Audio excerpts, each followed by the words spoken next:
முழு மதுவிலக்கை நடைமுறைப்படுத்த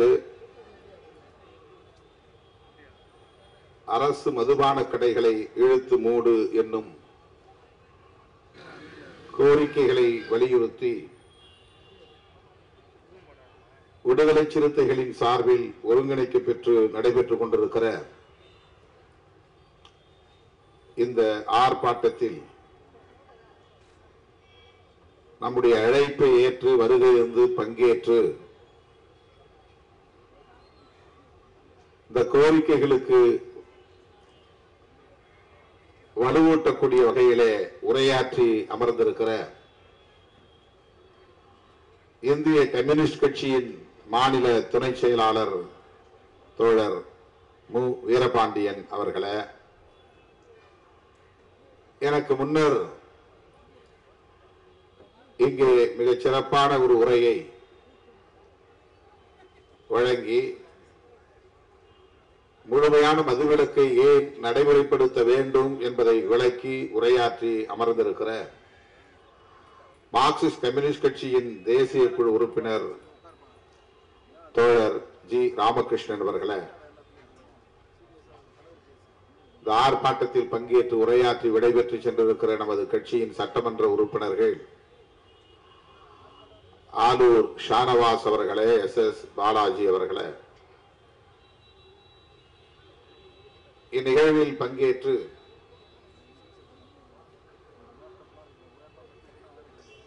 உரையாற்றி அமர்ந்திருக்கிற கட்சியின் துணை பொதுச் செயலாளர்கள் வன்னியரசு அவர்களே, ஆதவ் அர்ஜுன் அவர்களே மற்றும் நிகழ்வில் பங்கேற்று சிறப்பித்துக் கொண்டிருக்கிற மாநில பொறுப்பாளர்கள் க பாவலன் அவர்களே, பாலசிங்கம் அவர்களே, சேக்வேரா அவர்களே, தகடூர் தமிழ்ச்செல்வன் அவர்களே, எழில் கரோலின் அவர்களே, தமிழினியன் அவர்களே, சூகா விடுதலை செழியன் அவர்களே, ஆதிமொழி அவர்களே, சங்கத்தமிழன் அவர்களே, அப்துல் ரஹ்மான் அவர்களே, சிபி சந்தர் அவர்களே மற்றும் கட்சியின் முன்னோடிகளே, இந்நிகழ்வை 2 நாள் இடைவெளியில் ஒருங்கிணைத்திருக்கிற வெற்றிகரமாக இதனை நடத்தி கொண்டிருக்கிற சென்னை மாவட்ட செயலாளர்கள் வேலுமணி, சாரநாத், சேத்துப்பட்டு இளங்கோ, சைதை ஜேக்கப், கரிகால் வளவன், வழக்குரைஞர் அப்புன், வழக்குரைஞர் இளையா, சி சவுந்தர், உஷாராணி, சா இளங்கோவன், தேவ ஞான முதல்வன், திருவள்ளூர் மாவட்ட செயலாளர்கள் தளபதி சுந்தர், அருண் கௌதம், நீலமேகம், ஆவடி யாதவன், காஞ்சிபுரம் மாவட்ட செயலாளர்கள் தீவா எழிலரசு, மேனகாதேவி கோமகன், மதி ஆதவன், செங்கல்பட்டு மாவட்ட செயலாளர்கள் தே தென்னவன், பொன்னிவளவன், காஞ்சி தமிழினி, கனல்விழி, சாமுவேல் எபினேசர், திருநீர்மலை தமிழரசன் ஆகிய தோழர்களே மற்றும் தமிழகம் தழுவிய அளவில் இந்த நிகழ்விலே வந்து பங்கேற்று சிறப்பித்துக் கொண்டிருக்கிற அனைத்து மாவட்ட செயலாளர்களே, மாவட்ட பொறுப்பாளர்களே,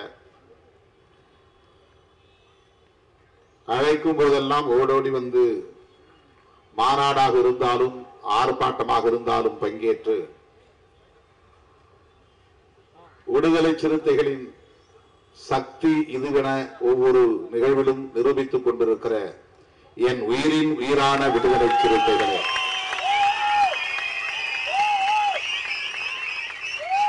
உங்கள் அனைவருக்கும் என்னுடைய பணிவார்ந்த வணக்கத்தை தெரிவித்துக் கொள்கிறேன். இன்றைக்கு நாடாளுமன்றம் கூடியிருக்கிறது. 18வது மக்களவை.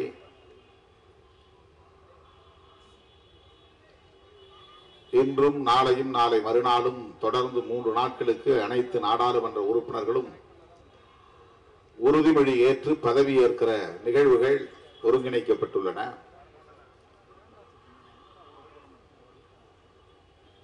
இந்த நாளில் இந்த ஆர்ப்பாட்டத்தை நாம் அறிவிக்கக்கூடிய அளவுக்கு ஒரு நெருக்கடிக்கு ஆளாகி இருக்கிறோம்.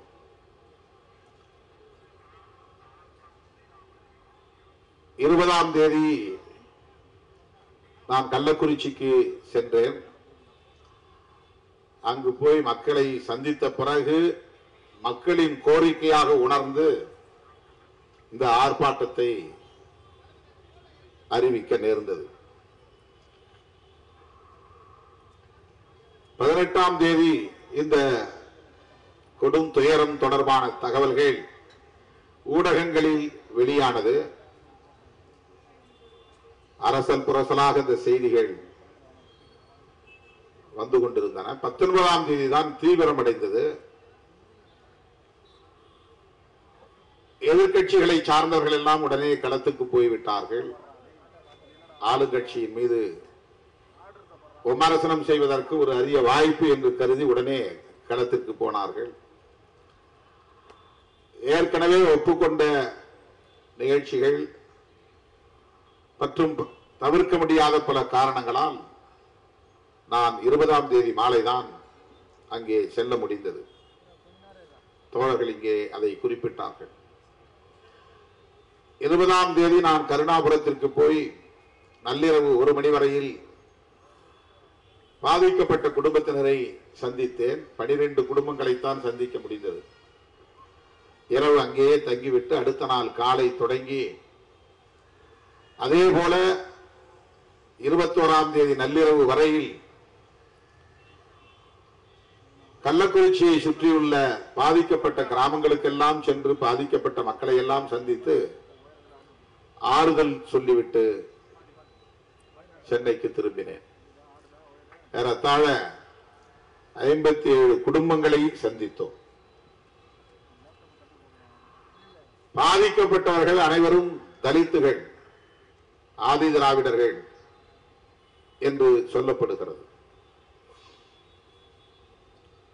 பாதிக்கப்பட்டவர்கள் அனைவரும் எளிய மக்கள், உழைக்கும் தொழிலாளர்கள் என்றுதான் புரிந்து கொள்ள வேண்டும்.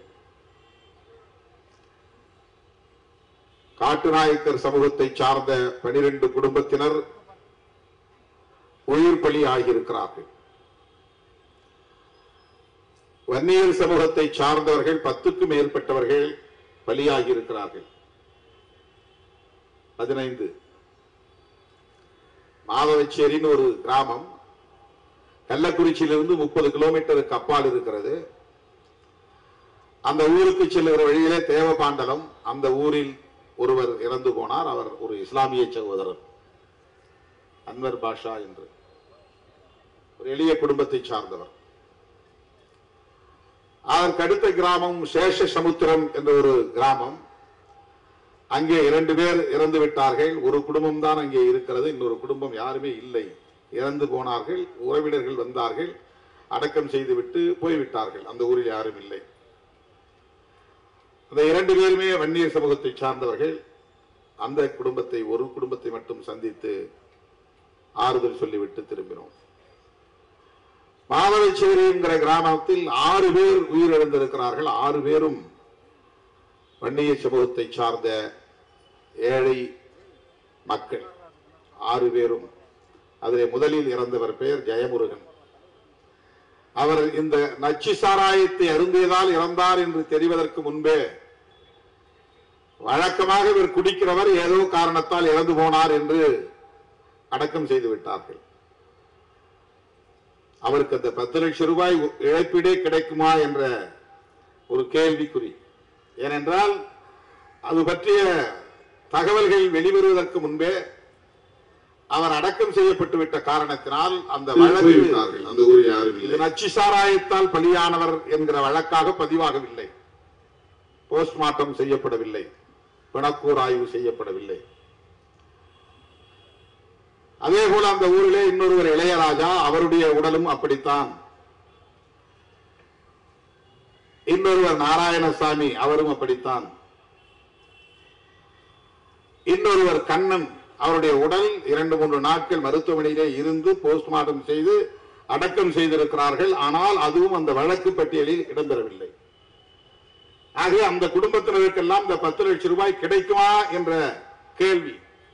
இந்த 6 குடும்பத்தினரையும் நான் அவர்களின் இல்லம் தேடி போய் சந்தித்து ஆறுதல் சொல்லிவிட்டு வந்தேன்.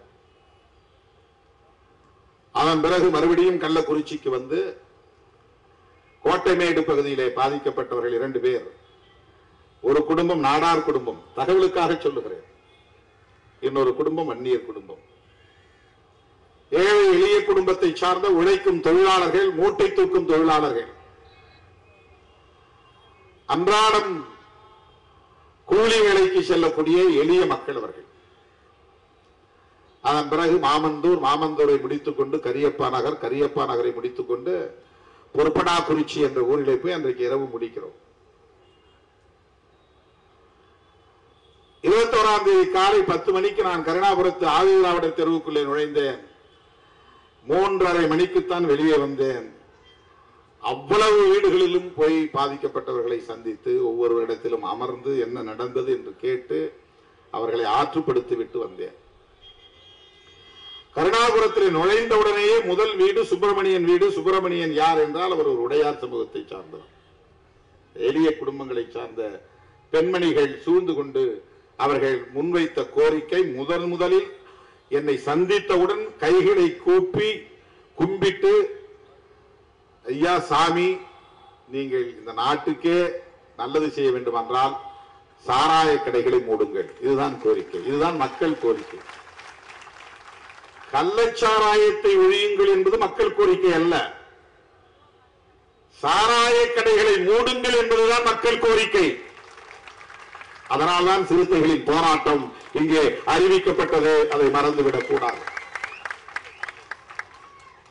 அந்த முதல் வீடு, கருணாபுரத்திற்குள்ளே நுழைகிற முதல் வீடு சுப்பிரமணியன். அவரும் ஒரு மூட்டை தூக்கும் தொழிலாளி தான். நூர் பாஷா என்று ஒரு மாற்றுத்திறனாளி, அவருடைய மனைவியை, குடும்பத்தினரை சந்தித்தோம். 90 வயது இருக்கும் அந்த தாய், அவருடைய மாமியார். எலும்பும் தோலும் தான், அப்படியே ஒரு எலும்பு கூடு படுத்து கிடப்பது போல படுத்து கிடக்கிறது. அந்த அம்மையார் படுத்திருந்தார். நூர் பாஷாவுக்கு குழந்தை இல்லை. இடுப்புக்கு கீழே செயலிழந்த நிலை அவருக்கு. அந்த அம்மாவுடைய தொழில் பூ கட்டி தருவது, மாலை கட்டி தருவது. அதாவது பூ வியாபாரம் அல்ல, வியாபாரம் செய்கிறவர்களுக்கு மாலை கட்டி தருகிற தொழில். பூ வியாபாரம் செய்வதற்கு ஒரு முதலீடு தேவை. அது கூட இல்லாத நிலையில் பூ வியாபாரம் செய்கிறவர்களுக்கு மல்லிப்பூவாக இருந்தாலும், சாமந்தி பூவாக இருந்தாலும், அல்லது பல பூக்களை இணைக்கிற மாலையாக இருந்தாலும், அந்த மாலைகளை எல்லாம் கட்டி தந்தால் அதற்கு ஒரு கூலி. அதுதான் அந்த குடும்பத்திற்கான வருமானம். அவர் மாற்றுத்திறனாளி என்று பதிவு செய்திருப்பதனால் மாதம் 1500 ரூபாய் அவருக்கு அரசு உதவி கிடைக்கிறது. அந்த 1500 ரூபாயோடு இவர் பூ கட்டி அதன் மூலம் கிடைக்கிற வருமானத்தை கொண்டு தனக்கும், தன்னுடைய கணவருக்கும், தன்னுடைய மாமியாருக்கும் ஒவ்வொரு நாளும் அவர் உணவு ஏற்பாடு செய்ய வேண்டும், சமைத்து தர வேண்டும், இந்த குடும்பத்தை பார்த்துக் கொள்ள வேண்டும். முதலில் இறந்தவர்கள் சுரேஷ் பிரவீன். சுரேஷ் என்கிற ஒரு இளைஞன். அவன் இறந்தது வழக்கமாக குடிக்கிறவன், ஏதோ காரணத்தால் இறந்து விட்டான் என்றுதான் அவர்கள் நினைத்தார்கள். அவனுடைய குடும்பத்தை சார்ந்தவனே பிரவீன். அவனும் குடிப்பழக்கம் உள்ளவன், அதனால் ஏதோ காரணத்தால் இறந்து விட்டான். ஏதோ காரணத்தால் குடிக்கிற பழக்கம் உள்ளவன், அதனால் ஏதோ உடலை கெடுத்து, கல்லீரலை கெடுத்து, உடல் உள்ளுறுப்புகளை கெடுத்து விட்டது போலும், அதனால் அவன் இறந்து விட்டான் என்று கருதினார்களே தவிர அவர்களுக்கு யாருக்கும் அந்த சாராயத்தில் மெத்தனால் என்ற ஒரு நஞ்சு கலந்திருக்கிறது என்பது தெரியாது அவர்களுக்கு. அந்த 2 பேர் இறந்த உடனேயே மாவட்ட ஆட்சித்தலைவர் சொன்னது ஏதோ வயிற்றுப்போக்கின் காரணமாக இறந்தார்கள். ஏன்னா யாருக்கும் தெரியாது, மாவட்ட ஆட்சியருக்கும் தெரியாது. சாராயத்தை குடித்ததனால் அந்த சாராயத்தில் கலந்திருந்த நஞ்சுதான் இந்த சாவுக்கு காரணம் என்று உணர்வதற்கு, அறிவதற்கு முன்னரே கலெக்டரும் ஒரு ஸ்டேட்மெண்ட் கொடுக்க வேண்டிய நிலைக்கு ஆளாகி இருக்கிறார். இப்படி ஒவ்வொரு வீட்டுக்குள்ளேயும் போனேன். இதில் ஒரு பெரிய வருத்தத்திற்குரிய ஒரு நிகழ்வு என்னவென்றால், இன்னொரு சுரேஷ், அவனும் இறந்து விட்டான், அவனுடைய மனைவியும் இறந்து விட்டார். அந்த மனைவியின் பெயர் வடிவுக்கரசி. அந்த வடிவுக்கரசி எப்படி இறந்தார், அவருக்கு குடிப்பழக்கம் உண்டா என்று நான் கேட்டேன். இளம் பெண். காட்டுநாயக்கர் தெருவிலே சாரதாவுக்கு இந்திராவுக்கு குடிப்பழக்கம் இருக்கிறது, 5:30 மணிக்கே எழுந்து போய் குடித்திருக்கிறார்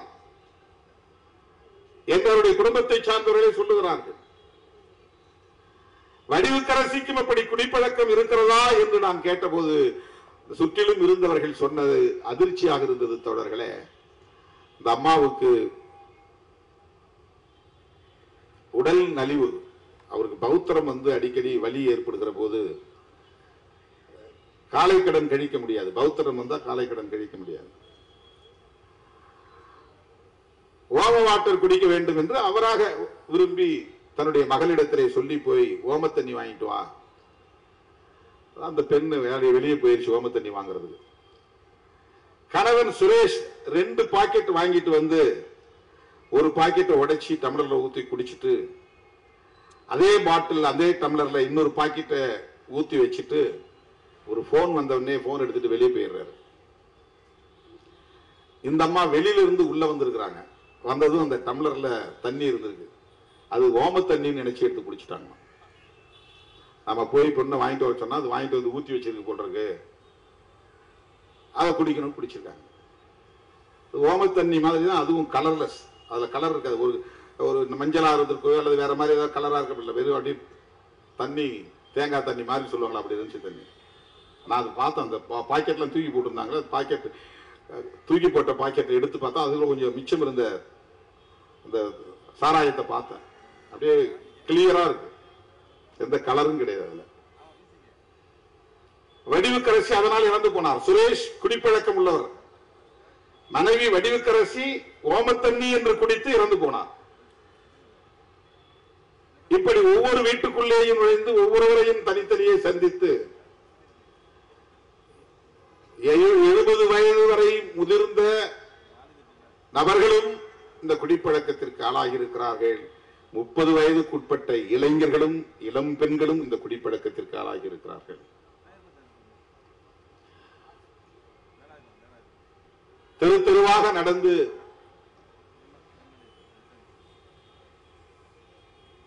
சிறுவங்கூர் என்ற ஒரு கிராமம், மாடூர் என்ற ஒரு கிராமம், வீரசோழபுரம் என்ற ஒரு கிராமம், இதெல்லாம் அந்த கள்ளக்குறிச்சியை சுற்றியுள்ள கிராமங்கள். இந்த கிராமங்களில் எல்லாம் போய் பார்த்தேன். ஒவ்வொரு குடும்பத்தினரையும் பார்த்தேன். இன்னும் பலர் ஆபத்தான நிலையிலே இருக்கிறார்கள் என்று வந்து தாய்மார்கள் காலிலே விழுந்து கதறுகிறார்கள், கையெடுத்து கும்பிடுகிறார்கள்.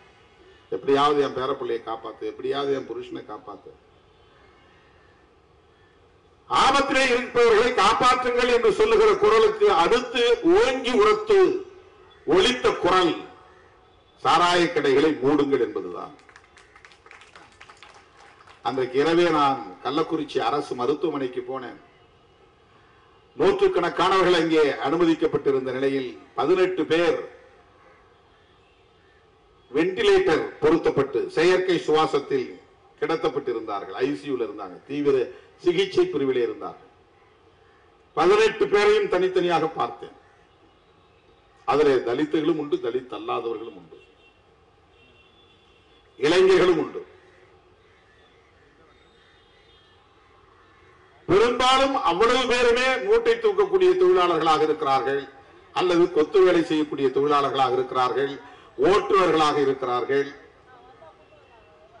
எலக்ட்ரிஷியன் தொழிலை செய்யக்கூடியவர்களாக இருக்கிறார்கள், பிளம்பிங் குடிநீர் பைப்புகளை சரி செய்கிற வேலையை செய்யக்கூடியவர்களாக இருக்கிறார்கள்.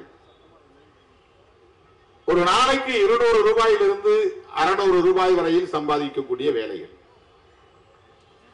ஏன் இப்படி இவர்கள் குடிக்கிறார்கள் என்று கேட்பதற்கு அவர்கள் சொன்ன காரணம், 60 ரூபாய்க்கு இது கிடைக்குது, ஒரு பாக்கெட் 60 ரூபாய். எவ்வளவு ஒரு பாக்கெட், எவ்வளவு அளவு இருக்கும், 200 மில்லி இருக்கும். வாங்கிட்டு வந்து வீட்டுல வச்சுட்டு சாயந்தரம் குடிக்கிறவங்க இருக்கிறாங்க, இரவு குடிக்கிறவங்க இருக்கிறாங்க, அடுத்த நாள் குடிக்கிறவங்க இருக்கிறாங்க. எத்தனை மணிக்கு இந்த வியாபாரம் தொடங்குகிறது? அதிகாலை 4:30 மணிக்கு தொடங்குகிறது. இந்த வியாபாரம் அதிகாலை 4:30 மணிக்கு பிரம்ம முகூர்த்தத்திலே தொடங்குகிறது. 5 மணிக்கு எப்படி போய் குடிக்கிறாங்க? எழுந்து முகம் கழுவணும், தண்ணி எடுத்து வாய் கொப்பளிக்கணும், அப்புறம் ஒரு டம்ளர் தண்ணி குடிக்கணும். இதுதான் வழக்கமா நாம செய்யக்கூடிய வேலை.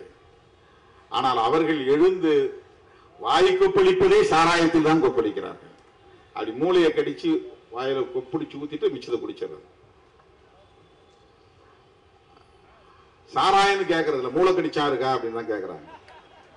மூளை கடிச்சா கிடைக்குமா? மூளை கடிச்சான்னா அந்த பாக்கெட்ல 2 பக்கம் மூளை இருக்கும் இல்லையா, மேல பிடிச்சு கட்டிடுறாங்க. இந்த பக்கம் ஒரு கார்னர், இந்த பக்கம் ஒரு கார்னர். ஏதாவது ஒரு மூளையை கடிச்சிட்டு அப்படியே குடிச்சிடுறது சார், அவ்வளவுதான். மிச்சம் இருந்தா கூட தூக்கி போட்டு போயிருது. இதெல்லாம் அந்த 2 நாள் நான் களத்திலே நின்று மக்களை சந்தித்த போது கிடைத்த தகவல்கள். யார் விற்பனை செய்தவன்? கண்ணுக்குட்டி. அவன் பேர் கோவிந்தராஜ். அவனுக்கு பட்ட பெயர் கண்ணுக்குட்டி. அவன் பேட்டி கொடுத்திருக்கிறான். 25 வருஷமா நான் வியாபாரம் பண்றேன், ஆனா நான் சாராயம் குடிச்சது இல்லைன்னு இருக்கான். அவன் எவ்வளவு பெரிய ஆள் பாருங்க, அவன் எவ்வளவு பெரிய கெட்டிக்காரன் பாருங்க. 25 வருஷமா இந்த தொழில் செய்யறான்னா 25 வருஷமாவா தமிழ்நாடு முதலமைச்சர் தளபதி ஸ்டாலின் முதலமைச்சரா இருக்கிறாரு? 25 வருஷமா இந்த வியாபாரம் நடக்குது அங்க. 25 வருஷமாவா தொடர்ந்து திமுக ஆட்சியில் இருக்கு? அதல்ல. அதுக்கு பிறகு ஒரு தகவல் கிடைக்குது. என்ன தகவல் கிடைக்குதுன்னா, மாதவச்சேரிக்கு போன பிறகு ஒரு தகவல் கிடைக்குது. மாதவச்சேரியில இறந்து போனவங்க எல்லாம் கருணாபுரம் போய் குடிச்சிட்டு வந்தாங்களான்னு நான் கேட்டேன். இல்ல சார், இங்கே விற்கிறாங்க சார், இப்ப சுடுகாட்டுல வித்துக்கிட்டு இருக்குது, இப்ப வித்துக்கிட்டு இருக்குதுன்றான். இங்க யார் கொண்டாந்து விற்கிறாங்க? இங்க ஒரு சின்னதுரைன்னு ஒரு ஆள் இருக்கிறான். அவன் யார்? சேஷசமுத்திரம். அவனை போலீஸ் கைது பண்ணிட்டாங்க. அவன் தலிதா? இல்லை, அவன் வன்னியர் சமுதாயத்தை சேர்ந்தவன் தான். அவன் தான் இங்க முக்கியமான சப்ளையரு. அவன்கிட்ட இருந்து தான் கண்ணுக்குட்டி வாங்கிட்டு போறான். சின்னதுரையிட்ட போய் கண்ணுக்குட்டி வாங்கிட்டு கருணாபுரத்தில் விற்கிறான். மாதவச்சேரியிலேயே கிடைக்கிறது. அந்நிய சமுதாயத்தை சார்ந்த மக்கள் பெரும்பான்மையாக வசிக்கக்கூடிய அந்த கிராமத்தில் பட்டப்பகலில் விற்பனையாகிறது. பல கிராமங்களை சார்ந்தவர்கள் அங்கே வாங்கி கொண்டு போகிறார்கள். ரீட்டைல் சேல்ஸ் வேற, மொத்தமா வாங்கிட்டு போய் அங்க தனியா சில்லறை விற்பனை. அவன் இப்ப கண்ணுக்குட்டின்னா அது 60 ரூபாய்க்கு வாங்கிட்டு வந்திருக்க மாட்டான். சின்னதுரைட்ட வாங்கும் போது அவன் 50 ரூபாய்க்கு 55 ரூபாய்க்கு வாங்கிருப்பான் ஒரு பாக்கெட். இவன் இங்க 60 ரூபாய்க்கு விற்கிறான். இப்ப சின்னதுரைக்கு யார் கொடுத்தாங்கிறதா முக்கியமானது. அவனே அது தயாரிச்சானா? அப்ப அவன் இந்த சாராயத்துல மெத்தனால் கலந்திருக்கான. அந்த மெத்தனால் எங்கிருந்து வந்துச்சு? மெத்தனால் எல்லாராலையும் வாங்க முடியாது. முக்கியமான கெமிக்கல்ஸ் எல்லாம் ட்ரக்ஸ், இந்த மருந்து, இதெல்லாம் எல்லாராலையும் வாங்க முடியாது. அதுக்கு நிறைய கெடுபிடி இருக்கு. சட்டங்கள், நிறைய கெடுபிடியான சட்டங்கள் இருக்கு. எல்லாராலையும் வாங்க முடியாது. சில முக்கியமான மருந்தெல்லாம் மெடிக்கல்ல போனா உங்களுக்கு கொடுக்க மாட்டாங்க. ஆல்கஹால் மிக்ஸ்டு மெடிசின்ஸ் நிறைய இருக்கு. இன்ஜெக்ஷன் மெடிக்கல் பர்பஸ் போற இன்ஜெக்ஷனே ட்ரக்ஸ் தான். அதுக்கு நிறைய பேர் அடிக்ட் ஆகிறவங்களா இருக்கான். பெத்தடின் ஒரு ஊசி இருக்குது. அதை நீ போய் கேட்டா மெடிக்கல்ல கொடுக்க மாட்டாங்க. அனஸ்டாட்டிக்ஸ், இந்த மயக்க மருந்து ஊசி, மயக்க ஊசி போடுற மருத்துவர்கள்லாம் இருக்காங்க இல்லையா, அவங்க பயன்படுத்துற அந்த இன்ஜெக்ஷன்லாம் நீங்க யாரும் கேட்டு வாங்க முடியாது. கரெக்டா முதுகு தண்டுல போடுவாங்க. உனக்கு மயக்கம் வந்துடும். 3 மணி நேரமோ 6 மணி நேரமோ உனக்கு ஆபரேஷன் பண்றதால நீ மயக்க நிலையில இருப்ப, உனக்கு என்ன நடந்தாலும் தெரியாது. அந்த மாதிரி மருந்தை நாம போய் பிரெஸ்கிரிப்ஷன் வாங்கிட்டு போய் கூட வாங்க முடியாது. பிரெஸ்கிரிப்ஷன் கொடுக்க மாட்டாங்க, டாக்டர்ஸ் எழுதி கொடுக்க மாட்டாங்க. மெத்தனால் என்கிற அந்த நச்சு பொருள் அது ஆல்கஹால் தான். மீத்தைல் ஆல்கஹால் அப்படிங்கிறது தான் மெத்தனால் அப்படின்னு அழைக்கப்படுகிறது. எத்தில் ஆல்கஹால் அப்படிங்கிறது தான் எத்தனால் என்று அழைக்கப்படுகிறது. ஆல்கஹால் அப்படின்னா நாம தமிழ்ல சாராயம் சொல்றோம். சாராயம் சொல்றோம். 100% எத்தைல் ஆல்கஹால் தான் அது எரி சாராயம். ரெக்டிஃபைட் ஸ்பிரிட் அப்படின்னு சொல்லுவாங்க ஆங்கிலத்தில், ஆர்எஸ். அது பவுடராகவும் இருக்கும், லிக்விடாகவும் கிடைக்கும். டேங்கரா போய்கிட்டு இருக்கும். பார்மாசூட்டிக்கல் கம்பெனி, மருந்து தயாரிக்கக்கூடிய கம்பெனிகளில் அது அதிகம் பயன்படுத்தப்படும். மது தயாரிக்கப்படுகிற கம்பெனிகளுக்கு அது பயன்படுத்தப்படும்.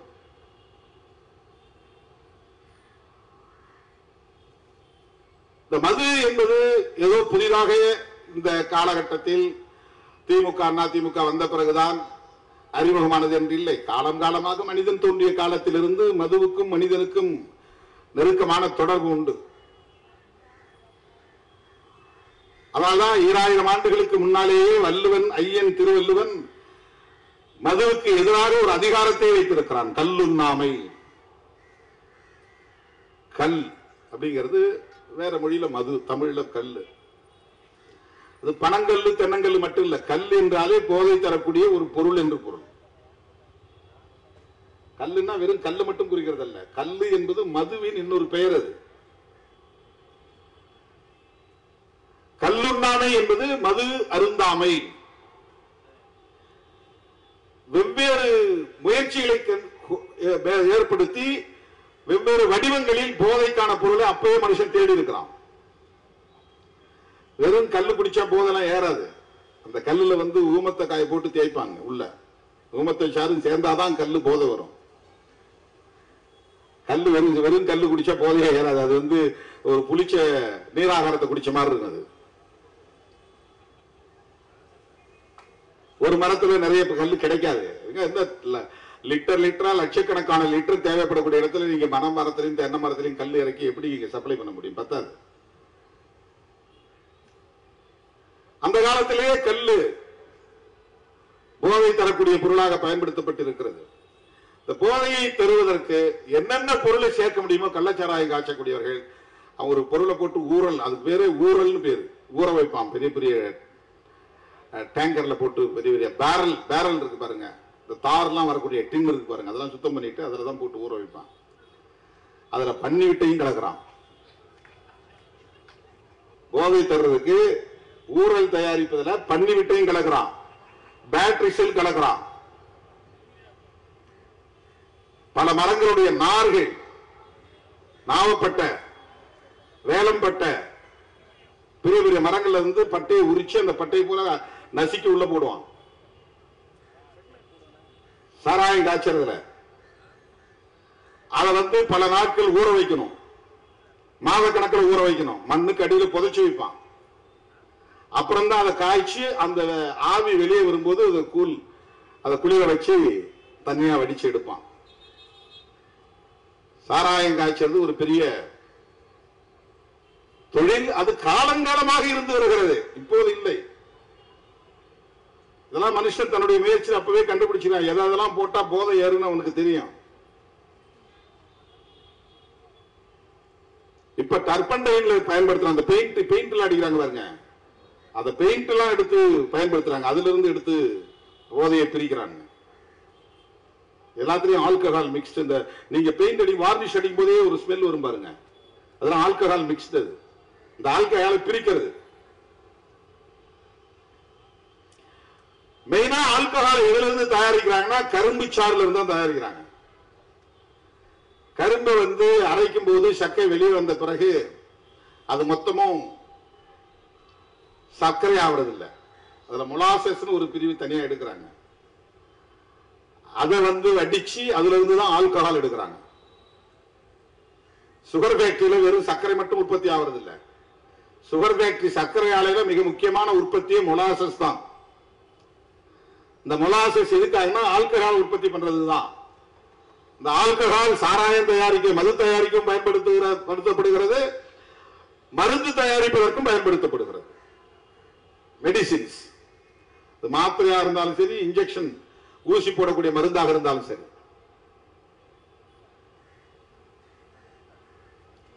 ஆகவே மனிதன் பிறந்த காலத்திலிருந்து மதுவோடு நெருக்கமாக இருந்திருக்கிறான், மதுவை உண்டிருக்கிறான், அவனே அதை உற்பத்தி செய்திருக்கிறான். நெல்லரிசியே மது உற்பத்திக்கு முக்கியமான ஒரு மூலப்பொருள். நெல் அரிசி, அரிசியை நீங்க ஊற வச்சு அதை சோறாக்கி ஊற வச்சாக்க இங்கெல்லாம் சுண்டிச்சோறுன்னு கிடைப்பாங்க. சுண்டைச்சோற, சுண்டிச்சோறு. அடையாறு பக்கம் பெசன கிடைப்பாங்க போனீங்கன்னா சுண்டகஞ்சி. அரிசி ஆல்கஹால். சில பேர் நிறைய பழைய சோறு சாப்பிட்டா மயக்கம் வர்ற மாதிரி இருக்குப்பா, போய் நான் படுக்கணும்னு போய் படுப்பான். ஏன்னா அந்த 3 நாள் 4 நாள் ஊறின பழைய சோறு அது செல்ஃப் ஜெனரேட்டட் ஆல்கஹால் சொல்லுவாங்க, தன்னுற்பத்தி ஆல்கஹால். சில பொருளை அப்படியே போட்டு ஊற வச்சுன்னா அதுல ஆல்கஹால் உற்பத்தி ஆயிரும். அதுல ஒரு பொருள் அரிசி. திராட்சை பழங்கள்லாம் போட்டு ஊற வச்சுட்டா அது ஒயின் சொல்றாங்க. அது ஆல்கஹால் அதுல உற்பத்தி ஆகுது. நெடுநாள் ஊர்ன திராட்சை சாறு ஆல்கஹாலா அப்படியே புளிச்ச வாசம் அடிக்கும். அப்படி திறந்தனே அனுப்பி நீங்க பழச்சாறு வாங்கி 3 நாள் கழிச்சு ஓபன் பண்ணி பாருங்க. ஆரஞ்சோ சாத்துக்குடியோ அல்லது கிரேப் திராட்சையோ சாறு வாங்கிட்டு மூடி சாப்பிடாம மூடி வச்சுட்டு ஒரு 3 நாள் கழிச்சு திறந்து பாருங்க. திறக்கும்போது கப்புன்னு அடிக்கும். அப்படியே சாராய வாட்டை அடிக்கிற மாதிரி அடிக்கும்.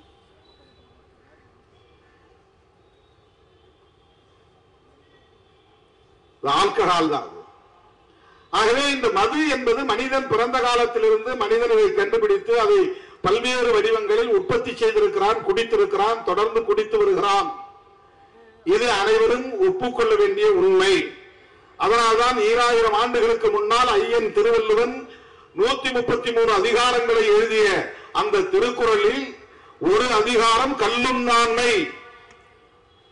அவன் மதுவிலக்கு கொள்கை. அவர்களின் வாரிசுகள் நாம் மதுவிலக்கு கொள்கையை பேசுகிறோம். ஐயன் வள்ளுவனின் வாரிசுகள் நாங்கள். அவருக்கும் பாட்டன் தான் 500 வருஷத்துக்கு முன்னால பிறந்தவர் நம்முடைய புத்தர். வள்ளுவனுக்கு முன்னால பிறந்தவர் 500 வருஷங்களுக்கு முன்னால. அவரும் மது கூடாது அப்படிங்கிறார். நமக்கு வரலாறு தெரிந்த காலத்திலிருந்து மதுவுக்கு எதிராக பலர் போராடி இருக்கிறார்கள், கருத்து பரப்பலை செய்திருக்கிறார்கள்.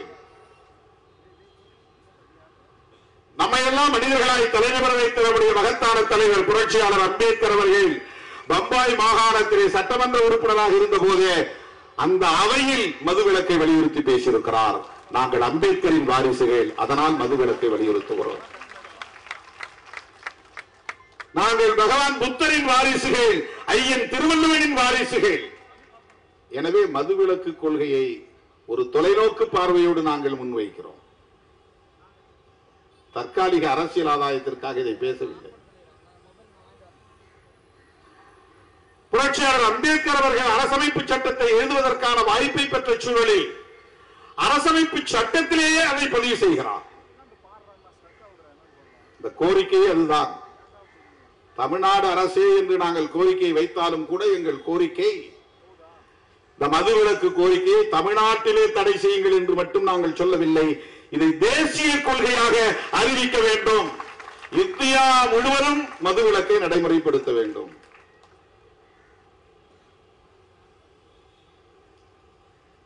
காலம் காலமாக இது பேசப்பட்டு வந்திருக்கிறது, விவாதிக்கப்பட்டு வந்திருக்கிறது.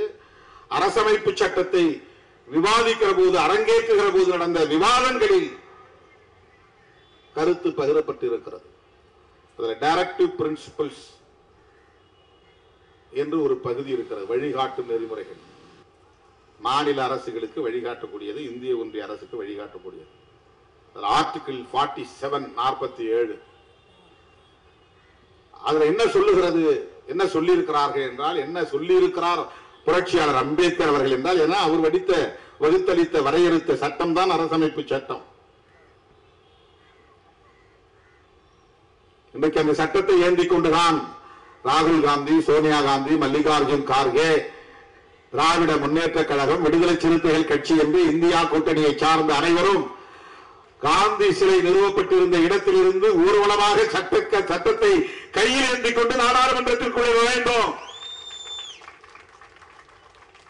10 ஆண்டுகளுக்கு முன்பு விடுதலை சிறுத்தைகள் எழுப்பிய முழக்கம் இன்றைக்கு நாடு தழுவிய அளவிலே நடைமுறைக்கு வந்திருக்கிறது.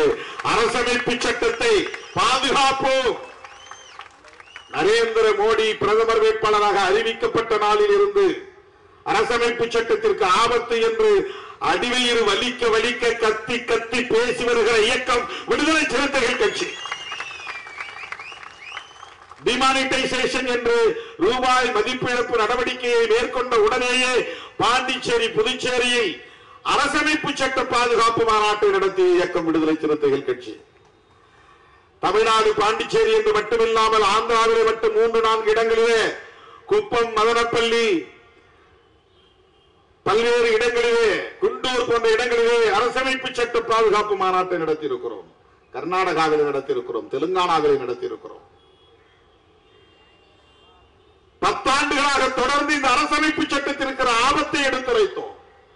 இன்றைக்கு இந்தியா கூட்டணியே அரசமைப்பு சட்டத்தை கையில் ஏந்தி செல்லக்கூடிய ஒரு நிலை உருவாகி இருக்கிறது.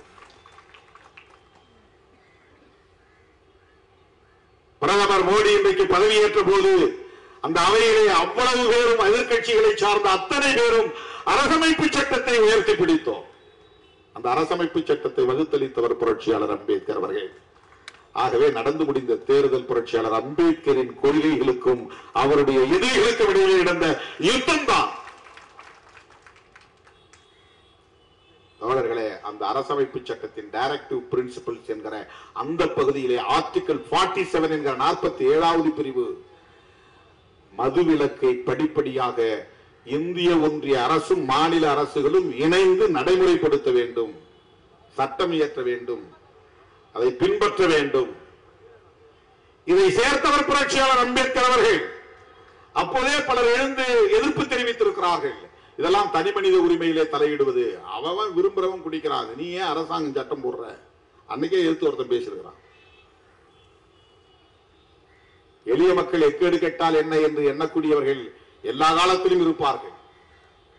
இன்னொரு ஆள் எழுச்சி பேசியிருக்கிறாரு, பழங்குடி மக்களால் குடிக்காகவே இருக்க முடியாது, இது பழங்குடி மக்களுக்கு எதிரான செயல், அதனால நீ மதுவிலக்கு கொள்கையெல்லாம் கூடாது.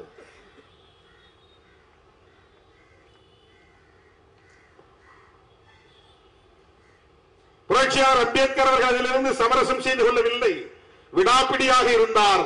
அதனால் அரசமைப்பு சட்டத்திலே அது இணைக்கப்பட்டது. 47வது ஆர்டிகிள். அந்த அடிப்படையில் தான் இன்றைக்கு இந்தியா முழுவதும் தோழர்களே நார்காட்டிக்ஸ் என்ற ஒன்று, போதை பொருள் சம்பந்தமான நார்காட்டிக்ஸ் கண்ட்ரோல் பீரோ அப்படின்னு ஒரு அமைப்பை, ஒரு நிறுவனமே உருவாயிருக்கு. நார்காட்டிக்ஸ் வெறும் சாராயம் மட்டும் இல்ல, அனைத்து வகையான போதைப் பொருள்களையும் கட்டுப்படுத்தக்கூடிய ஒரு மையம். அது எதன் அடிப்படையில் உருவாக்கப்பட்டிருக்கிறது என்றால் கான்ஸ்டிடியூஷன் ஆர்டிகல் 47 47வது அரசமைப்பு உறுப்பின் அடிப்படையில் அது உருவாக்கப்பட்டிருக்கிறது. NCP narcotics. நார்காட்டிக்ஸ் என்றால் அனைத்து வகையான போதைகளையும் குறிக்கும். அதுல மதுவும் சாராயமும் அடங்கும், இதர போதைப் பொருள் கஞ்சா, பிரவுன் சுகர், ஹெராயின், கோக்கைன், இப்படி பல பொருள் இருக்கு, வாயில நுழையாத பொருள். இதெல்லாம் இன்றைக்கு புழக்கத்திலே இருக்கிறது, இந்தியா முழுக்க புழக்கத்திலே இருக்கிறது. போன முறை நாடாளுமன்றத்தில் நான் பேசுகிற போது அதானியுடைய ஏர்போர்ட் வழியாக பல ஆயிரம் கோடி மதிப்புள்ள போதைப் பொருள்கள் கைப்பற்றப்பட்டிருக்கின்றன. இது எப்படி அரசுக்கு தெரியுமா என்ற கேள்வியை நான் எழுப்பினேன். இந்த போதைப் பொருள்கள் வணிகம் என்பது மிகப்பெரிய ஒரு நெட்வொர்க். அது தடை செய்யப்பட்டிருக்கிறது, சட்டம் இருக்கிறது, ஆனாலும் புழக்கத்திலே இருக்கிறது, பயன்பாட்டிலே இருக்கிறது. இன்றைக்கு பள்ளிக்கூடங்கள் வரையில், கிராமப்புறத்து பள்ளிக்கூடங்கள் வரையில் ஊடுருவி இருக்கிறது. அதை விட பெரிய வேதனை என்னவென்றால், பெண் பிள்ளைகளே இன்றைக்கு போதைப் பொருள்களை பயன்படுத்தக்கூடிய அளவுக்கு பள்ளி மாணவிகளே போதைப் பொருள்களை பயன்படுத்தும் நிலை உருவாகி இருக்கிறது. இந்தியா முழுவதும் இருக்கிறது. இதை பற்றிய கவலை இன்றைக்கு திமுக அரசை கடுமையாக விமர்சிக்கக்கூடிய அண்ணாமலை, எடப்பாடி போன்றவர்களுக்கு உண்டா என்ற கேள்வியைத்தான் நாங்கள் எழுப்புகிறோம். திமுகவுக்கு வக்காலத்து வாங்கி அல்ல, இது நாடு தழுவிய பிரச்சனை, இது மக்களின் பிரச்சனை, உழைக்கும் மக்களின் பிரச்சனை, ஒரு தேசத்தை பாழ்படுத்தும் பிரச்சனை. இது 50 பேரோ 60 பேரோ இறந்துவிட்ட பிரச்சனையைத்தான் நாம் பேசுகிறோம். லட்சக்கணக்கான இளைஞர்கள், பெண்கள் செயலிழந்தவர்களாக மாறி இருக்கிறார்கள். அது எவ்வளவு பெரிய பாதிப்பு. செத்து போன அந்த 50 பேர் அல்ல பிரச்சனை, அவனால் செத்து போயிடுறான், பிரச்சனை இல்லை.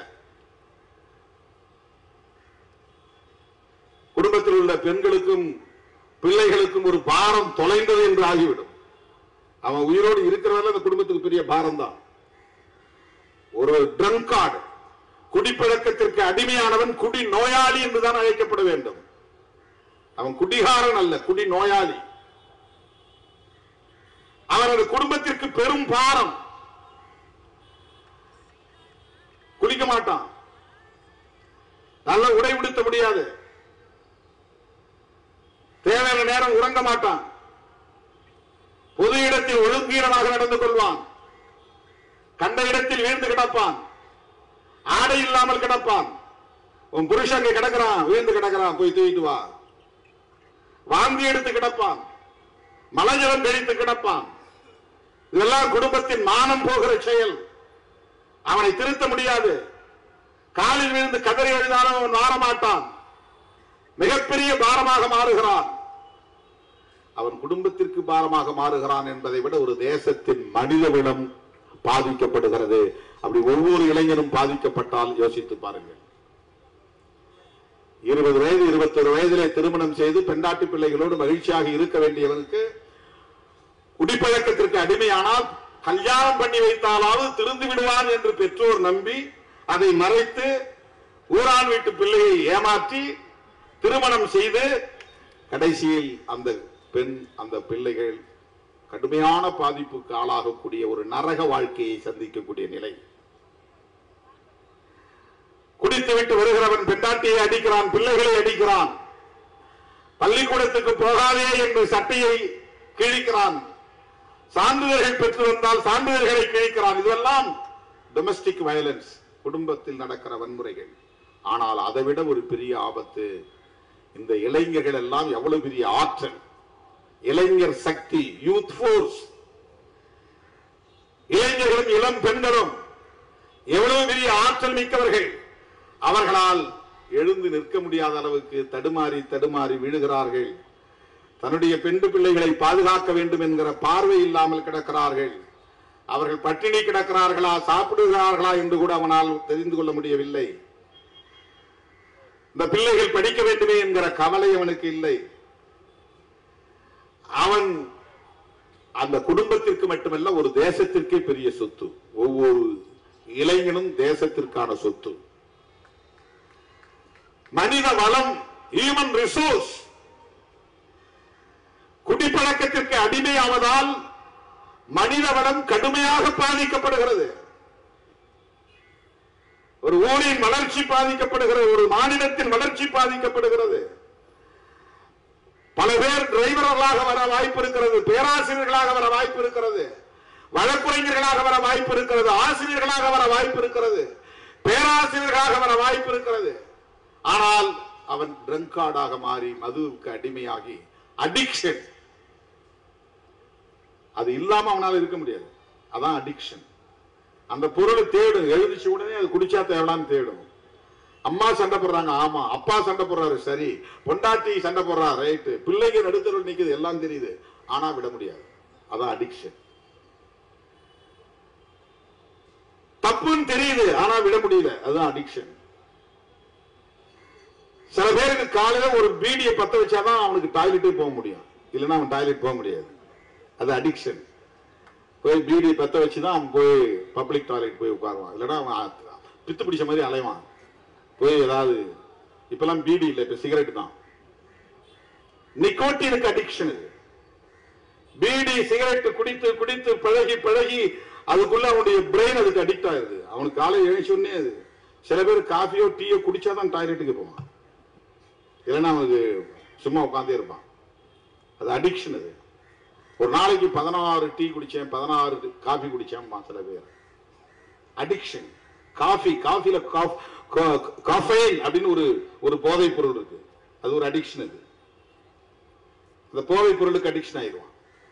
சிகரெட்ல பீடியில நிக்கோட்டின் ஒரு போதைப் பொருள் இருக்கு, அதுக்கு அடிக்ஷன் ஆயிடுவான். பிரெயின் அதை எந்த நேரம் தேடிக்கிட்டே இருக்கும். அது இருந்தாதான் பிரிஸ்கா இருக்கும். உடனே அப்பா இப்பதான்டா ஃப்ரீயா இருக்கு வேலை செய்வான். அவன் சொல்ற காரணம் உண்மையில உடம்பு வலியை ஆள குடிக்கிறங்கிறதான் கிடையாது. அதுக்கு பழக்கப்பட்டு போய் அவன் மைண்ட் அதை தேடுது, அவன் மனமும் அவனுடைய பிரெயின் அதை தேடுது, அதுக்காக தான் குடிக்க போறான். அந்த நேரத்தில் அவன் வேலை செய்யறது போது ஒன்றும் தெரியாது, அவன் பிறகு வலிக்கும். போதையில வலி போய் மறந்துடுறதை தவிர வலியை போக்குறது இல்ல. போதை கவலையில இருப்பான், கொண்டாட்டி திட்டா அல்லது கடன் பிரச்சனை, பல்வேறு குடும்ப பிரச்சனைகள், அதை ஃபேஸ் பண்ண முடியாது. அவனால ஃபேஸ் பண்ண முடியாம போய் ஒரு 2 பெக்கு அடிச்சுட்டு வருவாங்க. அவர் அடிச்ச உடனே மேல போயிடுவார், அப்படியே அந்த பிரச்சனை போயிடும். அது பிரச்சனையை ஃபேஸ் பண்ண முடியாம அவன் வந்து தப்பிக்கிற வழி அது ஒரு எஸ்கேபிசம். அது வந்து அடிக்ஷன் ஆயிடும். இந்த பிரச்சனையை ஃபேஸ் பண்றதுக்கு அந்த செல்ஃப் கான்பிடன்ஸ், தன்னம்பிக்கை இழந்துவான். அவன் தன்னம்பிக்கை இழந்தான்னா அவன் எவ்வளவு பெரிய ஆஜானுபாகுவான ஆளா இருந்தாலும் அவன் வேஸ்ட். கல்லுண்ணாமைங்கிற அதிகாரத்துல ஐயன் திருவள்ளுவர் எழுதுற முதல் குறளே என்னன்னா, நீ எவ்வளவு பெரிய பணக்காரனா இருந்தாலும், எவ்வளவு பெரிய அதிகாரம் உள்ளவனா இருந்தாலும், எவ்வளவு பெரிய பதவியில நீ இருந்தாலும், நீ குடிகாரனா இருந்தால் உன் எதிரி உன்னை கண்டு அஞ்ச மாட்டான். அதான் முதல் குறளே. உன்னுடைய எதிரி உன்னை கண்டு அஞ்ச மாட்டான். நீ குடிகாரன்னா நீ உனக்கு போதை பழக்கம் இருக்கு, நீ குடிகாரனா இருக்கிறன்னு சொன்னா உன்னை கண்டு உன் பகை அஞ்சாது. பகைவன் பயப்பட மாட்டான். உட்கட்படார் என்று அந்த குறள் தொடங்குகிறது. உட்கட்படார் என்றால் உன்னை கண்டு அஞ்ச மாட்டார்கள், பயப்பட மாட்டார்கள் உன் எதிரிகள். நீ குடிகாரன் என்று தெரிந்தால், குடிப்பழக்கம் உள்ளவன் என்று தெரிந்தால், குடிப்பழக்கம் உள்ளவன் என்று தெரிந்தால் பெண்டாட்டியை மதிக்க மாட்டாள். அதுதான் முக்கியமான செய்தி. பகைவன் அஞ்ச மாட்டான் என்பது அப்புறம் இருக்கட்டும். வேஸ்ட்ல ஒரு முடிவுக்கு வந்துருவாங்க. அப்புறம் எங்க நீ வந்து பொது இடத்துல நின்று வேலை செய்ய முடியும்? உனக்கு எங்க அந்த ஒரு வில் பவர் வரும்? முடிஞ்சு. மனிதவள இழப்பு என்பது அதுதான். உன்னால எந்த வேலையும் திட்டமிட்டு செய்ய முடியாது, ஆக்கப்பூர்வமான வேலைகளில் ஈடுபட முடியாது, சம்பாதிக்க முடியாது, குடும்பத்திற்கு தேவையான பொருட்களை வாங்க முடியாது, பிள்ளைகளை படிக்க வைக்க வேண்டும் என்று திட்டமிட முடியாது, வீடு கட்ட வேண்டும் என்ற எண்ணம் இருக்காது, கார் வாங்க வேண்டும் என்கிற எண்ணம் இருக்காது, பொருளாதாரத்தில் மேம்பட வேண்டும் என்கிற ஊக்கம் இருக்காது. ஊக்கம் இழந்து போகும்.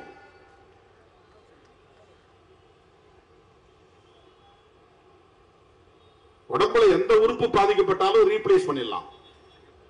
கை போச்சுன்னா கை வச்சிடலாம், ஹார்ட் போச்சுன்னா ஹார்ட் வச்சிடலாம், லிவர் போச்சுன்னா கொஞ்சம் லிவரை வேற ஒருத்தர் கட் பண்ணி வச்சு அது வளர்ந்துரும்.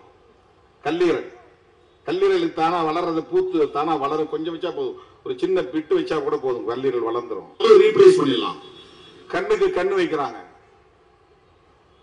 பல்வேறு உறுப்புகளை இன்றைக்கு மருத்துவத்துறை டிரான்ஸ்பிளான்டேஷன் செய்யுது.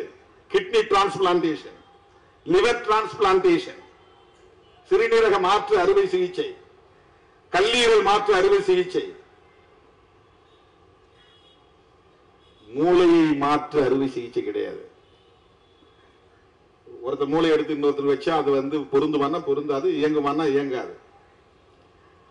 பிரெயின் வந்து ஒரு யூனிக் ஆர்கன். எல்லாமே யூனிக் தான். பிரெயின் வந்து ரீப்ளேஸ்மெண்ட் பண்ண முடியாது. இந்த மது பழக்கம், போதை பழக்கம், அதற்கு அடிமையாகக்கூடிய நிலை சிஎன்எஸ் என்கிற சென்ட்ரல் நர்வஸ் சிஸ்டம், அதுதான் கடுமையா தாக்கும். பாதிக்கப்பட்டோம். முதுகுத்தண்டு பாருங்க, அதான் சென்ட்ரல் நர்வஸ் சிஸ்டம். மூளையோட முகுளம், முகுளத்தோட முதுகுத்தண்டு, உனக்கு உட்கார்ற இடம் வரலாம் கடைசியா வந்து முடியுது பாருங்க, முதுகுத்தண்டு கடைசி எலும்பு. அது வரையிலும் எல்லா நரம்புகளும் இணைக்கப்பட்ட உடலுக்கு போகிற அத்தனை நரம்புகளும் அப்படிதான் பிரியும். முதுகுத்தண்டே ஆணையிடும். அனிச்சை செயல்வாங்கல்ல, மூளைக்கு போகாம சில நேரம் முதுகுத்தண்டே அது சபார்டினேட் சர்வீஸ் பண்ணுது. மூளைக்கே சொல்லாம இதுவே ஆணையிட்டுரும். அதுவே ஒரு மூளை தான். முதுகுத்தண்டுங்கிறதே ஒரு மூளை தான். மூளையின் தொடர்ச்சி தான் அது. அந்த சிஸ்டத்தை போய் தாக்கக்கூடிய ஒன்றுதான் இந்த மது பழக்கம் அல்லது போதை பழக்கம். நீ எந்த மது அருந்தினாலும் சரி, கஞ்சா அடிச்சாலும் சரி, நிக்கோட்டினுக்கு, ஹெராயின், பெத்தடின் போன்ற எந்த மருந்து பொருள்களுக்கு நீ அடிமையானாலும் உன்னுடைய சென்ட்ரல் நர்வஸ் சிஸ்டம் அது அடிபட்டு போச்சுன்னா உனக்கு எல்லாமே சரியாயிடுது.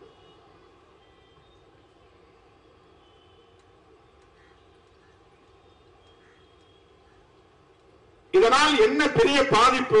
மனித வளம், ஹியூமன் ரிசோர்ஸ் நல்லா நல்ல போராடக்கூடிய வலிமை உள்ளவன் பார்த்தா நம்ம அடுத்த இடம் ஒரு 10 வருஷம் கழிச்சு பார்த்தா நல்லா குடிச்சிட்டு இருப்பான், அப்படியே தடுமாறிக்கிட்டு இருப்பான், அப்படியே அச்சு தள்ள ஓடி பொத்துன்னு விழுவான். ஆனா பவர்ஃபுல்லான ஒரு பிசிக், அந்த உடம்பு அப்படி கம்பீரமான உடம்பு, குடிப்பழக்கத்தால எல்லாம் போயிடும்.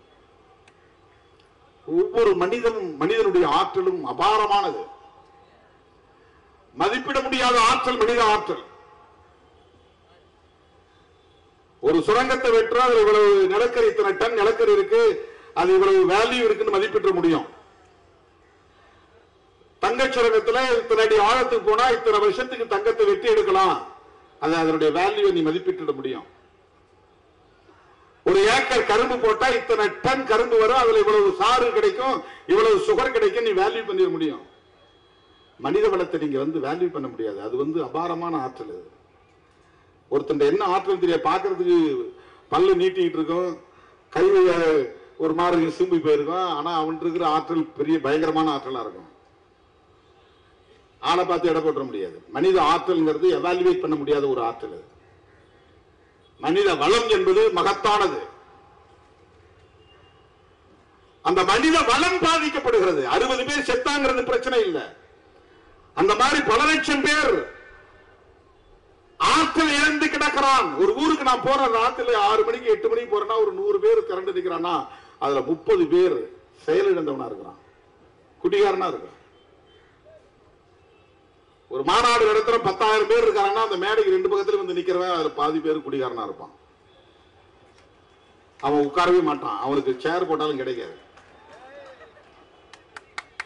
யார் சொன்னாலும் கேட்கவும் மாட்டான், சொல்ல சொல்ல கை தட்டிட்டே இருப்பான், கத்திக்கிட்டே இருப்பான். ஆனா ஆற்றல் வாய்ந்தவன் செயலிழந்து போறான். செயலிழந்து அவன் யாருக்குமே பயன்படாம போயிடுறான். ஒவ்வொரு ஊரிலும் 100 இளைஞர்கள் பாதிக்கப்படுகிறார்கள். அந்த 100 இளைஞர்களின் ஆற்றல் பாழாகிறது. அதுதான் மனிதவளப்பால், மனிதவள இழப்பு. நல்ல சாராயம் என்று ஒன்று இல்லை.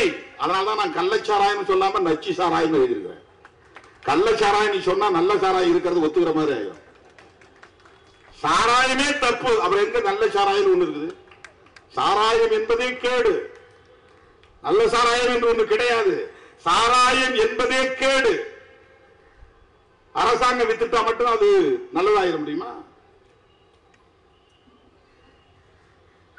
இந்த அரசு அந்த அரசு இல்ல. ஏதோ திமுக ஆட்சியில தான் கள்ளச்சாராய சாவுகள், கலைஞர் காலத்துலதான் சாராய கடைகளை திறந்தாங்க. இந்த தமிழ்நாட்டுக்குள்ள ஒரு மனநோய் இருக்குது அரசியல் தளத்துல, கருணாநிதி எதிர்ப்பு மனநோய், திமுக எதிர்ப்பு மனநோய்னு வருது. தெலுங்கு திட்டினா கருணாநிதி மட்டும் தான் தெலுங்கு திட்டுவான். எம்ஜிஆர் யாரும் மலையாளின்னு சொல்ல மாட்டான், ஜெயலலிதாவை கன்னடத்தின்னு சொல்ல மாட்டான், கன்னட பெண்மணி சொல்ல மாட்டாங்க, யாரும் திட்ட மாட்டாங்க. ஊழல்னு வந்தா கருணாநிதி திமுக தான் சொல்லுவாங்க. அந்த மாதிரி இந்த சாராய விஷயத்திலும் கூட திமுக ஆட்சி காலத்துலதான் நடந்தது, கருணாநிதி காலத்துலதான் நடந்தது அப்படின்னு சொல்லுவாங்க. இந்தியா முழுக்க எல்லா ஆட்சி காலத்திலும் நடந்திருக்குது. எம்ஜிஆர் தான் இந்த டாஸ்மாக்ங்கிறதே உருவாக்குனார். டாஸ்மாக் நம்ம தமிழ் டாஸ்மார்க், டாஸ்மார்க் இல்ல அது. அந்த காலத்துல காளி மார்க் சாராயம் கிடைச்ச மாதிரி அந்த மார்க்குங்கிற பேரு பழகி போச்சு. அப்பெல்லாம் அந்த சாராயம் கடைகளை விற்பாங்க. அப்ப நிறைய இந்த மார்க், எந்த மார்க், காளி மார்க், அந்த மார்க், இந்த மார்க் பேர்ல வைப்பாங்க. மார்க்னா அது சின்னம். இது TASMAC, TASMAC, Tamil Nadu state marketing corporation, Tamil Nadu மாநில வணிக கழகம். அது விற்பனை செய்யறதுக்குன்னு ஒரு இன்ஸ்டிடியூஷனை உருவாக்குறாரு, ஒரு கம்பெனியை உருவாக்குறாரு. மதுவை உற்பத்தி செய்வதற்கும் ஒரு கம்பெனியை உருவாக்கினார் எம்ஜிஆர். மதுவை விற்பனை செய்வதற்கு ஒரு கம்பெனி உருவாக்கினார். அந்த கம்பெனியை உற்பத்தி செய்யற கம்பெனியை மூடிட்டார், தனியார் ஒப்படைச்சிட்டாங்க. விற்பனை செய்யற கம்பெனி தான் டாஸ்மாக். டாஸ்மார்க் இல்ல, டாஸ்மாக். அரசாங்கம் ஒரு கம்பெனி உருவாக்கி மதுவை வியாபாரம் செய்யறதுக்குன்னு, அதுக்கு IAS அதிகாரிகளை உட்கார வச்சது. என்ன படிச்சுட்டு எவ்வளவு பெரிய டாப்பரா வந்தாலும் இங்க சாராயம் வித்து கணக்கு கொடு. என்ன வேலை செய்யற? சாராயம் விற்கிற வேலை. என்ன படிச்சிருக்கிற? IAS படிச்சிருக்கிற.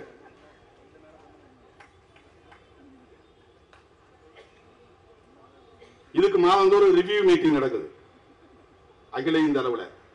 இந்தியாவில் இருக்கக்கூடிய மாநிலங்களில் 4 மாநிலங்களில் மட்டும்தான் இன்னைக்கு புரோஹிபிஷன் இருக்கு. புரோஹிபிஷன்னா மது விலக்கு. மது விலக்குன்னா மது கூடாதுங்கிறது. குஜராத், பீகார், மிசோரம், நாகாலாந்து பெரிய மாநிலங்கள்ல 2. அது காந்தி பிறந்த மண்ணுங்கிறதுக்காக வச்சிருக்காங்க குஜராத். அது அவரை அவமானப்படுத்துற மாதிரி ஆயிரும். அங்கேயும் கள்ளச்சாராய சாவுகள், பீகார்லையும் கள்ளச்சாராய சாவுகள், ஆந்திராவில கள்ளச்சாராய சாவுகள், கேரளாவில கள்ளச்சாராய சாவுகள் எல்லா காலத்திலும் நடக்குது. கலைஞர் 71ல மதுவிலக்கு சட்டத்தை தளர்த்தினார். பிறகு 74ல 3 நாள், 7 வருஷம் இல்ல. 84ல எம்ஜிஆர் கொண்டு வந்தார். பிறகு அவர் 3 நாள். அப்புறம் ஓபிஎஸ் காலத்தில் வந்துச்சு, ஜெயலலிதா காலத்திலும் வந்துச்சு. 2001, 2002 தொடர்ச்சியா மாறி மாறி வந்திருக்கு. இது இந்த கட்சி தான் காரணம், இந்த முதல்வர் தான் காரணம் என்று சொல்வதற்காக நான் சொல்லவில்லை. இது சமூக தீங்கு, தேசத்திற்கு எதிரான ஒன்று. அரசாங்கமே சட்டப்பூர்வமாக இந்த பாதிப்பை அங்கீகரிக்க கூடாது என்பதுதான். இல்ல கண்ட்ரோல் பண்ண முடியாது, இந்த சாராயம் இல்லைன்னா அவன் கள்ளச்சாராயத்தில் நிறைய குடிச்சிட்டு சாவுவான். இது என்ன ஜஸ்டிபிகேஷன்? என் வீட்டுக்காரனை கண்ட்ரோல் பண்ண முடியல, அதனால நான் எல்லாத்தையும் விட்டுறேன், தம்பிகளா எல்லாரும் நம்ம சேர்ந்து குடிப்போம் அப்படின்னு முடிவு எடுக்குமா? வீட்டிலேயே அதை அங்கீகரிச்சிருமா? என் வீட்டுக்காரனை என்னால கண்ட்ரோல் பண்ண முடியல, அதனால நான் என் புருஷனோட சேர்ந்து நானும் குடிக்க போறேன், என் பிள்ளைகளையும் குடிக்க வைக்க போறேன், இனிமே நான் பள்ளிக்கூடத்துக்கு அனுப்ப மாட்டேன், ஸ்கூல்ல அனுப்ப மாட்டேன். ஏன்? அவனை கண்ட்ரோல் பண்ண முடியல, அவனை திருத்த முடியல. ஏதோ ஒரு 4%, 5% எவனோ கள்ளச்சாராயம் காட்சி குடிக்கிறாங்கிறதுக்காக ஒட்டுமொத்த தேசத்திலும் சட்டப்பூர்வமாக அரசாங்கமே நிறுவனத்தை உருவாக்கி சாராயத்தை கொள்முதல் செய்து அதை விற்பனை செய்து அதை வருமானத்தை தேடுவது என்பது எந்த வகையிலே நியாயப்படுத்துவது? குற்றங்களை தடுக்க முடியவில்லை, போலீஸ் ஸ்டேஷன் மூடிடலாமா? குற்றங்களை தடுக்க முடியவில்லை, நீதிமன்றங்களை மூடிவிடலாமா? எல்லாம் திறந்து விட்டுலாம், யார் வேணாலும் என்ன வேணாலும் பண்ணீங்க, எவனை வேணாலும் திருடிக்கும், யாரை வேணாலும் போய் ராபரி பண்ணு, வழிப்பறி பண்ணு, கண்ட்ரோல் பண்ண முடியல. எத்தனை போலீஸ போட்டாலும் எத்தனை ஸ்டேஷனை திறந்தாலும் திருட்டு நடந்துகிட்டு தான் இருக்குது, கொள்ளை நடந்துகிட்டு தான் இருக்குது, பெண்களுக்கு எதிரான குற்றங்கள் நடந்து கொண்டே இருக்கிறது. இதை சட்டப்பூர்வமாக்கி விடலாமா? அங்கீகரித்து விட முடியுமா? குற்றங்கள் நடந்து கொண்டே இருந்தாலும் தடுப்பதற்குரிய நடவடிக்கைகளை செய்வதுதான் தவிர்க்க முடியாத ஒரு தேவை. அதுதான் அறம், அதுதான் அறம். அரசாங்கமே விக்குது, அதனால ஓப்பனா கள்ளச்சாராயம் வைக்கிறான். கள்ளச்சாராயத்தை கட்டுப்படுத்துறதுக்கு PEW ஒரு விங்கு வச்சிருக்காங்க, ப்ரொஹிபிஷன் என்ஃபோர்ஸ்மென்ட் விங்கு நினைக்கிறாங்க. மதுவிலக்கு அமலாக்க பிரிவு.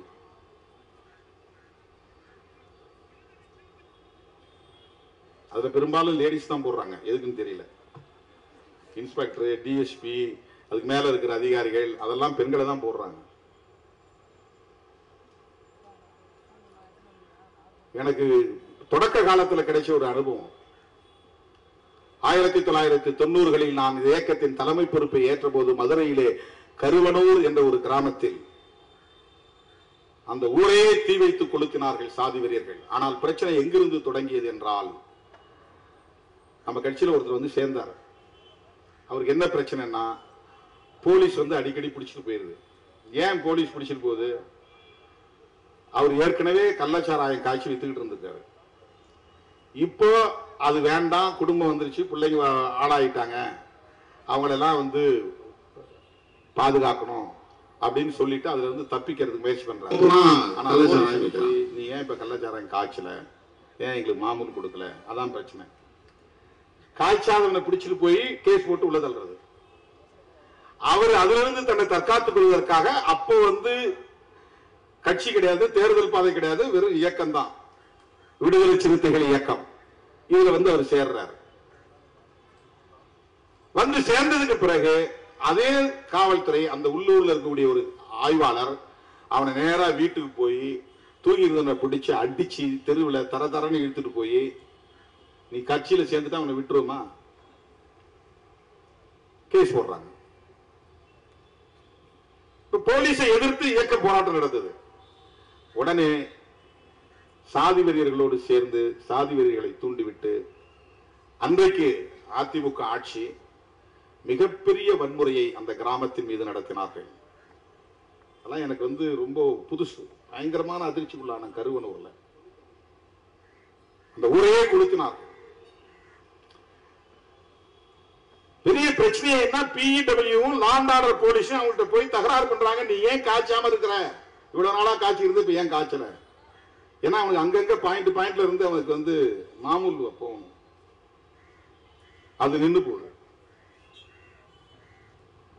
இதை நான் குற்றம் சாட்டுவதற்காக சொல்லவில்லை. சமூக யதார்த்தத்தை புரிந்து கொள்ள வேண்டிய தேவை இருக்கிறது. நம்முடைய குடும்பத்தில் நம்முடைய பிள்ளையையே நம்மால் கட்டுப்படுத்த முடியவில்லை என்பது உண்மைதான். மனைவி மக்களால் கணவனை கட்டுப்படுத்த முடியவில்லை என்பது உண்மைதான். கணவனோடு சேர்ந்து மனைவியும் குடிப்பழக்கத்திற்கு ஆளாகிறாள், அதையே நம்மால் திருத்த முடியவில்லை என்பது உண்மைதான். எனவே ஒட்டுமொத்தமாக இது அரசுதான் பொறுப்பு, காவல்துறை தான் பொறுப்பு, ஏன் அவர்கள் கட்டுப்படுத்தவில்லை, ஏன் அவர்கள் திருத்தவில்லை என்று நாம் பொத்தாம் பொதுவிலே அரசியல் ஆதாயம் தேடக்கூடிய வகையிலே குற்றம் சுமத்த விரும்பவில்லை. அது முடியாது என்பது தெரியும். ஆனால் முடியாது என்பதை காரணம் காட்டி கள்ளச்சாராய பேர்வழிகள் ஆதிக்கம் செய்வார்கள் என்பதை காரணம் காட்டி அதை சட்டப்பூர்வமாக அங்கீகரிப்பது குற்றம். அதை ஏற்க முடியாது. அதை விடுதலை சிறுத்தைகள் கட்சி கடுமையாக எதிர்க்கிறது. இதனால எவ்வளவு பெரிய லாபம் வந்தாலும் கூடாது என்பதுதான் பேரறிஞர் அண்ணாவின் கொள்கையாக இருந்தது. அண்ணா காலத்திலேயே மதுவிலக்கை தளர்த்த வேண்டும் என்று எல்லோரும் சொன்ன காலத்தில் அவர் முதல்வராக இருந்த காலம் மிக குறைவான காலம், 67 இருந்து 69. ராஜாஜி முதல்வராக இருந்த போது 1937 இந்த நாடு விடுதலை பெறுவதற்கு முன்பே காந்தியடிகள் இதை பெரிய இயக்கமாக எடுத்த காரணத்தினால், அவர் காங்கிரஸ் கட்சியின் தலைவராகவும் இருந்த காரணத்தினால் அன்றைக்கு மதுவிலக்கு சட்டத்தை கொண்டு வந்தார். அது பல ஆண்டுகள், 20-25 ஆண்டுகள் நடைமுறையில் இருந்தது. காமராஜர் ஆட்சியில் இருந்த வரையிலும் நடைமுறையில் இருந்தது.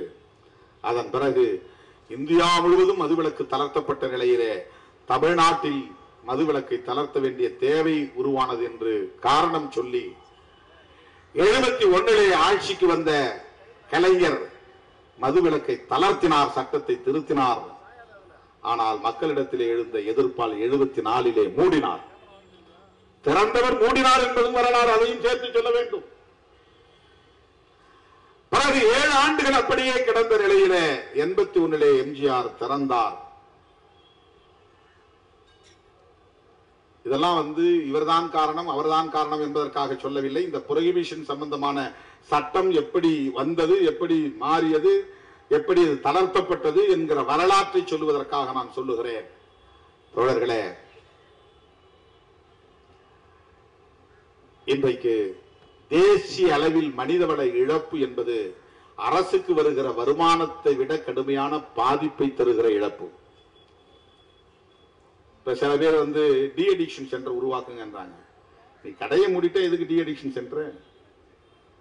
கடையை மூடி திறந்தோறும் குடிக்க பழகிறோம். அதுக்கு IMFL பேரு. IMFL அப்படின்னா இந்தியன் மேடு ஃபாரின் லிக்கர், வெளிநாட்டு சரக்கை இந்தியாவிலேயே உற்பத்தி பண்றோம்னு அர்த்தம். அதுக்கு பேரு. நேரடியா வெளிநாட்டு சரக்கை வாங்கிட்டு வரவங்க இருக்கிறாங்க சில பேர். அது அவங்க பெரிய ஆளு, அவங்க எல்லாம் அதை வாங்கிட்டு வர்றதுங்கிறது எல்லாராலையும் முடியாது. சில பேர் கிஃப்ட் அப்படிதான் கொடுப்பாங்க. நான் பிரான்ஸுக்கு போனப்போ ஒருத்தர் அதுதான் கொண்டாந்து எனக்கு நீட்டினான். எனக்கு அந்த பழக்கம் இல்லைங்க. என்ன இல்லைங்க, இது இது கிடையாது, மது கிடையாது, ஷாம்பைன் அப்படின்னா. ஷாம்பைன் என்னங்க, சும்மா கொஞ்சம் இருக்கும், லைட்டா பீரை விட கம்மியா இருக்கும், இது பர்த்டே பார்ட்டியில குடிக்கிறது அப்படின்னா. நோ நோ நோ, அவன் கோச்சிட்டே போயிட்டான். அவனை நான் அவமதிச்சுட்டேங்க. லண்டனுக்கு ஒரு முறை போனேன் நான். ஏர்போர்ட்ல இருந்து இறங்கி போன உடனே ஒரு ஃபேமிலி மேல ரொம்ப அன்பா இருக்கக்கூடியவங்க, அவங்க எழுத்து, அவங்க எதுவும் விக்கிபீடியாவில் தேடி இருப்பாங்க போல. யாரோ ஒருத்தன் ஒரு இடியட் இவருக்கு நம்ம பத்தி நிறைய அவதூறுகள் எழுதுறாங்க இல்லையா, அந்த மாதிரி ஏதோ ஒரு அவதூறு இருந்திருக்கு அதுல. அதாவது நல்லா குடிக்கிறவர் அப்படின்னு.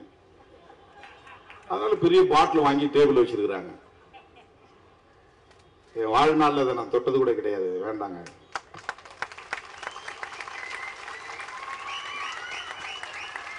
வெளிநாட்டு சரக்கு அப்படின்னா எல்லாரும் உடனே அதுக்கு ஈல்டாக நிறைய பேர் இருக்கிறாங்க. இந்த வெளிநாட்டு சரக்கு வாங்கிட்டு கிஃப்டா கொடுப்பாங்க. அங்க இருந்து வாங்கிட்டு இங்க கிஃப்டா கொடுப்பாங்க. அதுக்கு ஒரு பெரிய மதிப்பு.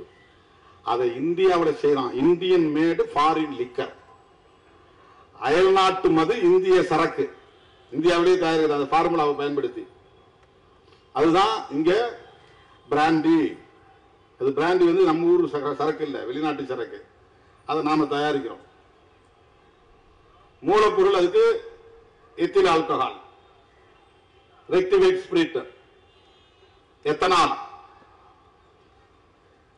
அதுதான் தேவை. அதுல எவ்வளவு ஆல்கஹால் சதவீதம் இருக்கணுங்கிறத பொறுத்து அதுக்கு பேர் மாறுது. அதுல டேஸ்ட்டுக்கு கலர்லாம் மாத்துவாங்க, அப்புறம் பாட்டில் டிசைனா பண்ணுவாங்க, லேபிள் டிசைனா பண்ணுவாங்க. அதுக்கு நல்ல அழகான பெண்மணிகளை கொண்டு விளம்பரம்லாம் பண்ணுவாங்க. இதை சாப்பிட்டீங்கன்னா அப்படி இருக்கலாம் அப்படின்னு.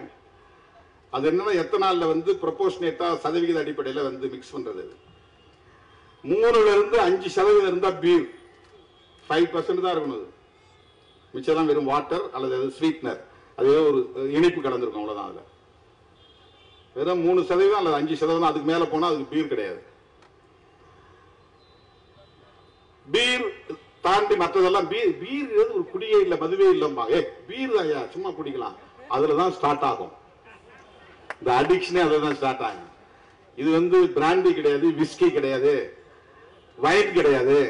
இந்த வைனை கூட சில பேர் சப்போர்ட், வைன் சாப்பிட்டா ஹார்ட்டுக்கு நல்லது, பிரெயின் சுறுசுறுப்பா இருக்கும், ரெட் வைன் குடிக்கலாம் அப்படிமா.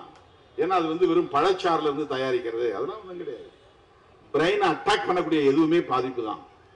ஆல்கஹால் மிக்ஸ்டுன்னா அது உன்னுடைய சென்ட்ரல் நர்வஸ் சிஸ்டத்தை தாக்கும், சிந்திக்க முடியாம போயிடும், திட்டமிட முடியாம போயிடும், பாதிப்பை உருவாக்கும். நிறைய பேர் எங்க விழுறதுன்னா ஃப்ரீயா குடிக்கிறதுல தான் விழுந்து போறாங்க. ஃபர்ஸ்ட் இப்படிதான் ஆரம்பிப்பாங்க. இவன் காசு போட்டு குடிக்கிறதுக்கு தயங்குவான், எவனாவது வாங்கி பார்ட்டிங்கிற பேர்ல வாங்கி கொடுப்பான். அப்படி ஆரம்பிச்சு அதுக்கப்புறம் இவர் பொண்டாட்டி செயினை பறிக்கிற அளவுக்கு போயிடுவாரு. கழுத்துல தாலி எதுக்கு வேஸ்ட் கூட பிடிச்சிட்டு போய் போட்டு பீர்ல ஸ்டார்ட் பண்ணி விஸ்கில போய் நிற்பாங்க. அதெல்லாம் 40% மேல ஆல்கஹால், 30% 40% மேல ஆல்கஹால் இருக்காது.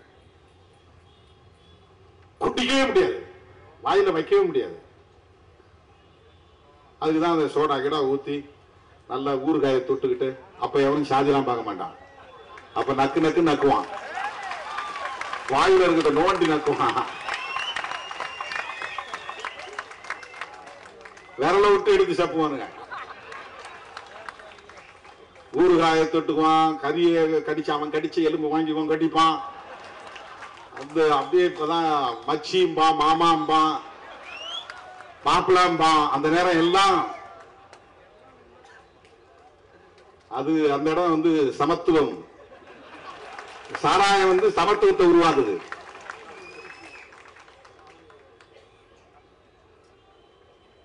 அவனுடைய பார்வையில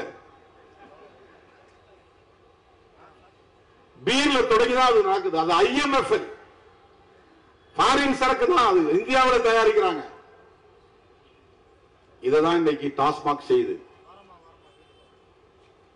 தனியார் கம்பெனிகள் இருந்து தயாரிச்சு வாங்கி கொள்முதல் பண்ணி கடைகளில் விற்பனை பண்றான். இந்த பீர் மட்டும்தான் 200 ரூபாயோ 300 ரூபாயோ, மற்றதெல்லாம் கொடுத்து வாங்க முடியாது இந்த உழைக்கிற தொழிலாளர்களா. இவன் சம்பளமே ஒரு நாளைக்கு 200 ரூபாயில இருந்து 600க்குள்ளதான் உழைக்கிறவன், மூட்டை தூக்குறவனுக்கு 400 ரூபாய் அல்லது 300 ரூபாய் அல்லது 600 ரூபாய், அதிகபட்சம் போனா 600 ரூபாய். கட்டட வேலைக்கு போறவனுக்கு 1000 ரூபாய் கிட்டத்தட்ட வரும், அவனும் குடிக்கிறான். அதுலயும் பொம்பளை ஆளுக்கு சித்தாள் வேலை பாக்குறாங்க, அவங்களுக்கு கம்மி தான், 400 ரூபாய் கிட்டத்தட்ட 300 ரூபாய் கம்மியா இருக்கும். ஆண்களுக்கும் பெண்களும் ஒரே மாதிரி தான் வேலை செய்வாங்க, ஆனா பெண்களுக்கு 300 ரூபாய்க்கு கம்மியா தான் கொடுப்பான் சம்பளம். அவனுக்கு வீட்டுக்கும் காசு கொடுக்கணும், சாப்பாட்டு அரிசி வாங்கணும், பருப்பு வாங்கணும், வேற பொருள் வாங்கினா அவனுக்கு 60 ரூபாய்க்கு சாராயம் கிடைக்கும் போது எப்படி அது நாடி போகாம இருப்பான். அப்ப அவங்க தான் டார்கெட்டிங் பீப்புள். யாருக்கு? இந்த கள்ளச்சாராயம் காய்ச்சக்கூடிய கும்பலுக்கு. டாஸ்மாக் போய் 300 ரூபாய் கொடுத்து வாங்க முடியாது, 200 ரூபாய் கொடுத்து வாங்க முடியாது, விஸ்கி பிராண்டி வாங்க முடியாது. இந்த பீரை குடிச்சு குடிச்சு பழகி போய் அவனுக்கு அது இம்யூன் ஆயிரும். அப்புறம் போதைய ஒண்ணுமே ஏறலையா, ஒண்ணுமே இல்லையே, வியாதி குறிச்சு பார்ப்போம், ஒண்ணுமே இல்லையே. அவனுக்கு கூடுதல் போதை தரக்கூடிய இன்னொரு பொருள் தேவைப்படுகிறது, குறைந்த விலையில் கூடுதல் போதை. அதுதான் கள்ளச்சாராயம், அதுதான் நச்சு சாராயம். அதனால்தான் போறான் அவன். கூடுதல் போதைங்கிறத ரொம்ப முக்கியமான பாயிண்ட். அது யாரும் சொல்ல மாட்டாங்க. நீ கடையில வாங்கக்கூடிய பொருள்ல விஸ்கி பிராண்டி போனா அது நல்ல போதை கிடைக்கும். ஆனா பீர் அப்படிங்கிற லெவல்ல கிடைக்கிற பொருள்ல போதை கிடைக்காது. ஆனா அங்கேயும் திருட்டுத்தனம் நடக்கிறது. அரசாங்கம் டாஸ்மாக் கடைகளில் விற்கக்கூடிய அந்த பாட்டிலையும் சீலை உடைச்சிட்டு அதுல கள்ளச்சாராயத்தை மிக்ஸ் பண்ணி ஃபேக் சீல் ஒட்டி விற்கிற வியாபாரமும் நடக்குது. அதெல்லாம் எக்ஸ்ட்ரா. இவன் மொத்தம் இன்னைக்கு 200 பாட்டில் விற்கணும் பீர் பாட்டில்னு ஒரு கணக்கு கொடுக்குறான்னா அதை அவன் 300 பாட்டிலா 400 பாட்டிலா மாத்திடுவான். 200 பாட்டில் மட்டும்தான் கடை கணக்கு கொடுப்பான். சேல்ஸ்மேனு சூப்பர்வைசர் சேர்ந்து செய்யற வேலை. கள்ளச்சாராயம் கடைக்குள்ள போயிடும். அதை உடைச்சி பழைய பாட்டில் ரெடி பண்ணி வச்சுக்குவாங்க. அதே மாதிரி சீல் ரெடி பண்ணி வச்சுக்குவாங்க. இதெல்லாம் மிக்ஸ் பண்ணி 200 பாட்டில் இருக்கக்கூடிய மதுவை 400 பாட்டில் நிரப்பிடுவாங்க. தேவையானதை மிக்ஸ் பண்ணி கள்ளச்சாராயத்தை மிக்ஸ் பண்ணி இப்போ எக்ஸ்ட்ரா 200 பாட்டில் வித்தானா அந்த பணம் அவனுக்கு, அங்க இருக்கிற 4 பேருக்கு அது சேர்ந்தது. அதை தெரிஞ்சு அவனா கேட்டானா அவனுக்கு ஒரு கமிஷன் போகும். டாஸ்மாக் கடையிலேயே கள்ளச்சாராயம் விற்கப்படுகிறது. எல்லா இடத்துலயுமே அது மாதிரி இருக்கு. நீங்க ஆட்டுக்கறி தான் போய் வாங்குற இடத்துல எல்லாத்தையும் மாட்டுக்கறியும் சேர்த்து விற்கிறாங்க. அது பல பேருக்கு தெரியாது. நான் மாட்டுக்கறிலாம் சாப்பிடுற பழக்கமே இல்லை. நான் மட்டன் தான் சாப்பிடுவேன்பா. மட்டன் கறியோட பீஃப் சேர்ந்து விற்கிறாங்க. அப்படிதான் எல்லா பொருளுமே. அப்படிதான் நல்ல சாராயத்தோட கள்ளச்சாராயம் கலந்து விற்கிறாங்க. மட்டன் கடைகளுக்கெல்லாம் பீஃப் சப்ளை பண்ற ஆளே அவனுக்கு தெரியும். மட்டன் மாதிரியே வெட்டி கொண்டு போய் கொடுத்துருவாங்க. உன் கண்ணு முன்னாலே இப்படி அறுப்பான். ஆனா சேர்த்து எடை போடும்போது கலந்து கொடுத்துருவான். நீ கண்ணை நேரா முழிச்சு பார்த்துட்டே இருந்தா கூட கலப்பான். உனக்கு தெரியாது, வித்தியாசம் தெரியாது உனக்கு. அந்த மாதிரிதான் இது. தோழர்களே, நம்முடைய கோரிக்கை என்பது அதிமுக வைக்கிற கோரிக்கை அரசியல் கோரிக்கை, விடுதலை சிறுத்தைகள் வைக்கிற கோரிக்கை மக்கள் கோரிக்கை. அண்ணாமலையும் எடப்பாடி பழனிசாமியும் வைக்கிற கோரிக்கை திமுக தான் காரணம், திமுக ஆட்சிதான் காரணம் என்று அரசியல் ஆதாயம் தேடுவதற்கான விமர்சனம், கண்டனம். விடுதலை சிறுத்தைகள் வைக்கிற கோரிக்கை இந்தியா முழுவதும் தேசிய கொள்கையாக மதுவிலக்கு கொள்கையை மாற்ற வேண்டும். அதற்கு அரசமைப்பு சட்டம் இடம் கொடுக்கிறது. டைரக்டிவ் பிரின்சிபல் ஆர்டிகல் 47 அதை வலியுறுத்துகிறது. இந்திய ஒன்றிய அரசும் மாநில அரசுகளும் இணைந்து மதுவிலக்கு கொள்கையை நடைமுறைப்படுத்த வேண்டும். மனித வளத்தை சிதைக்கிற முயற்சியை கைவிட வேண்டும். மது விற்பனையால் கிடைக்கிற லாபத்தை விட மனித வளத்தை அழிப்பது மிகப்பெரிய பாதிப்பு. ஹியூமன் ரிசோர்ஸ் கடுமையாக பாதிக்கப்படுகிறது. அது அழியக்கூடிய இளைஞர்களை எத்தனை பேர் பெரிய சிந்தனையாளர் இருப்பாங்க யாருக்கு தெரியும். தோழர் வீரபாண்டி இங்க பேசும்போது நமக்கு ஒரு பிரைட்னஸ் கிடைக்குது, ஒரு வெளிச்சம் கிடைக்குது. அவர் குடிப்பழக்கத்துக்கு ஆளானா அப்படி பேச முடியுமா? அவர் அடிக்ட் ஆயிட்டாருன்னா அவரால் அப்படி பேச முடியுமா? புத்தகங்களை படிக்க முடியுமா? அவருடைய ஆற்றல் என்னாவது யோசித்து பாருங்கள். அந்த ஆற்றல் மனித வளம் அழிகிறது, மனித ஆற்றல் அழிகிறது. பெரிய சிந்தனையாளர். அப்ப வெளிநாட்டுக்காரெல்லாம் குடிக்கலையா? வெஸ்டர்ன் பீப்புள அவன் குடிக்கிறான், குடி நோயாளி இல்லை. அவன் ட்ரிங்கர், நாட் ட்ரங்கார்டு. ட்ரங்கார்டு வேற, ட்ரிங்கர் வேற. லண்டனுக்கு போற இடத்துல பார்ப்போம், நம்ம டீ கடையில் போய் நிக்கிற மாதிரி ஒயின் ஷாப்ல நிப்பாங்க. ஒயின் ஷாப்னா ஆனா எல்லா விதமும் இருக்காங்க. போயிட்டு ஒரு பேக்கு 2 பேக் குடிச்சிட்டு ஆபீஸ் போயிடும், வேலைக்கு போயிடும், அவ்வளவுதான். அவன் அடிக்ஷன் ஆகிறது இல்லை, அதுக்கு அடிமையாகிறது இல்லை. ஏன்னா அவனுக்கு ஒரு மெச்சூரிட்டி வந்துருச்சு. என்ன மெச்சூரிட்டி வந்துருச்சு? எதை எப்போது எப்படி பயன்படுத்த வேண்டும் என்கிற அறிவும் ஆற்றலும் அவன்கிட்ட வளர்ந்துருச்சு. அவன் வெல் எஜுகேட்டட். சாதாரண மக்களுக்கு அந்த அறிவு கிடையாது. இதை குடிச்சோம்னா பழகணும்னா அடிக்ட் ஆயிருவோம், அடிக்ட் ஆனோம்னா குடும்பம் போயிடும், தெரியாது அவனுக்கு. எளிய மக்கள், உழைக்கிற மக்கள், சாதாரண உழைக்கிற தொழிலாளர்கள், அவனுக்கு அதை பற்றிய விழிப்புணர்வு கிடையாது. வெல் எஜுகேட்டட் சொசைட்டி, நல்லா படிச்சவன் மத்தியில அவன் என்னைக்காவது ரேரஸ்ட் அண்ட் ரேர் கேசஸ் எங்கேயாவது ஒரு இடங்கள்ல ஒரு பார்ட்டியில குடிப்பான், ஒரு செலிபிரேஷன்ல குடிப்பான், ஒரு இடைப்பட்ட நேரத்தில் சோர்வா இருக்கிற நேரத்தில் கொஞ்சம் குடிப்பான். அளவா குடிச்சிட்டு அதை அப்படியே மறந்துடுவான். அவன் வேலையில கவனம் செலுத்துவான். அடிக்ட் ஆகல. இது அடிக்ஷன். குடி நோயாளிகளாக மாறுகிறார்கள், கஞ்சாவுக்கு அடிமையாகிறார்கள், பிரவுன் சுகருக்கு அடிமையாகிறார்கள். பான் பராக் போன்ற பல பொருள்களில் இன்றைக்கு நிக்கோட்டின் இருக்கிறது. அதை உதடுகளிலே வாயிலே போட்டு அடைக்கிறார்கள். அதுல நிறைய புற்றுநோய் வருகிறது. எனவே இதற்கு நிதி ஒதுக்கீடு செய்யுங்கள், போதை விழிப்புணர்வு பிரச்சாரத்தை செய்யுங்கள், மது விலக்கை நடைமுறைப்படுத்துங்கள், அதற்கான துறையை உருவாக்குங்கள், அதற்கு அதிகாரிகளை பயன்படுத்துங்கள், அதிகாரிகளின் ஆற்றல் அதற்கு பயன்படுத்தும். அதுல ஐஏஎஸ் ஐபிஎஸ் அதெல்லாம் எவ்வளவு பெரிய ஆற்றல், அவங்களுடைய அந்த ஹியூமன் ரிசோர்ஸ். ஒரு ஐஏஎஸ் ஆபீசர் சாதாரண கிடையாது. எத்தனை கோடிகள் அரசு பணத்தில் செலவாக ஒரு ஐஏஎஸ் உருவாக்குறதுக்கு, ஐபிஎஸ் உருவாக்குறதுக்கு. அவங்களுடைய பிரெயின் எவ்வளவு வலிமையான மூளை. அதை எதுக்கு போய் நாம பயன்படுத்துறோம்? எதற்கு பயன்படுத்துகிறோம்? தயவு கூர்ந்து எண்ணி பார்க்க வேண்டும். இது ஒரு கட்சிக்கு எதிரான ஆர்ப்பாட்டம் அல்ல, ஒரு மாநில அரசுக்கு எதிரான ஆர்ப்பாட்டம் அல்ல, ஒரு தனி நபருக்கு எதிரான ஆர்ப்பாட்டம் அல்ல. நான் முகநூல் நேரலையில் பேசும்போது சொன்னேன், இதற்கு முதலமைச்சர் மட்டும்தான் பொறுப்பேற்க வேண்டும், ஒரு குறிப்பிட்ட கட்சி தான் பொறுப்பேற்க வேண்டும் என்று சொல்லுவது ஏற்புடையதல்ல. இப்படிப்பட்ட இந்த அவலங்களுக்கு ஒவ்வொருவரும் பொறுப்பேற்க வேண்டும். நானும் தான் பொறுப்பு. இதை நான் இத்தனை காலம் வேடிக்கை பார்த்திருக்கிறேன். நானும் குற்றவாளிதான். இவ்வளவு நாள் கண்டும் காணாமல் இருந்திருக்கிறேன். நானும் தான் இதற்கு பொறுப்பு. இவ்வளவு நாள் இதை சகித்திருக்கிறேன். நானும் தான் குற்றவாளி. இந்த மனித வளம் அழிவதை நான் பார்த்துக் கொண்டிருக்கிறேன். நானும் குற்றவாளிதான். இங்கே உள்ள ஒவ்வொருவரும் அதற்கு பொறுப்பேற்க வேண்டும்.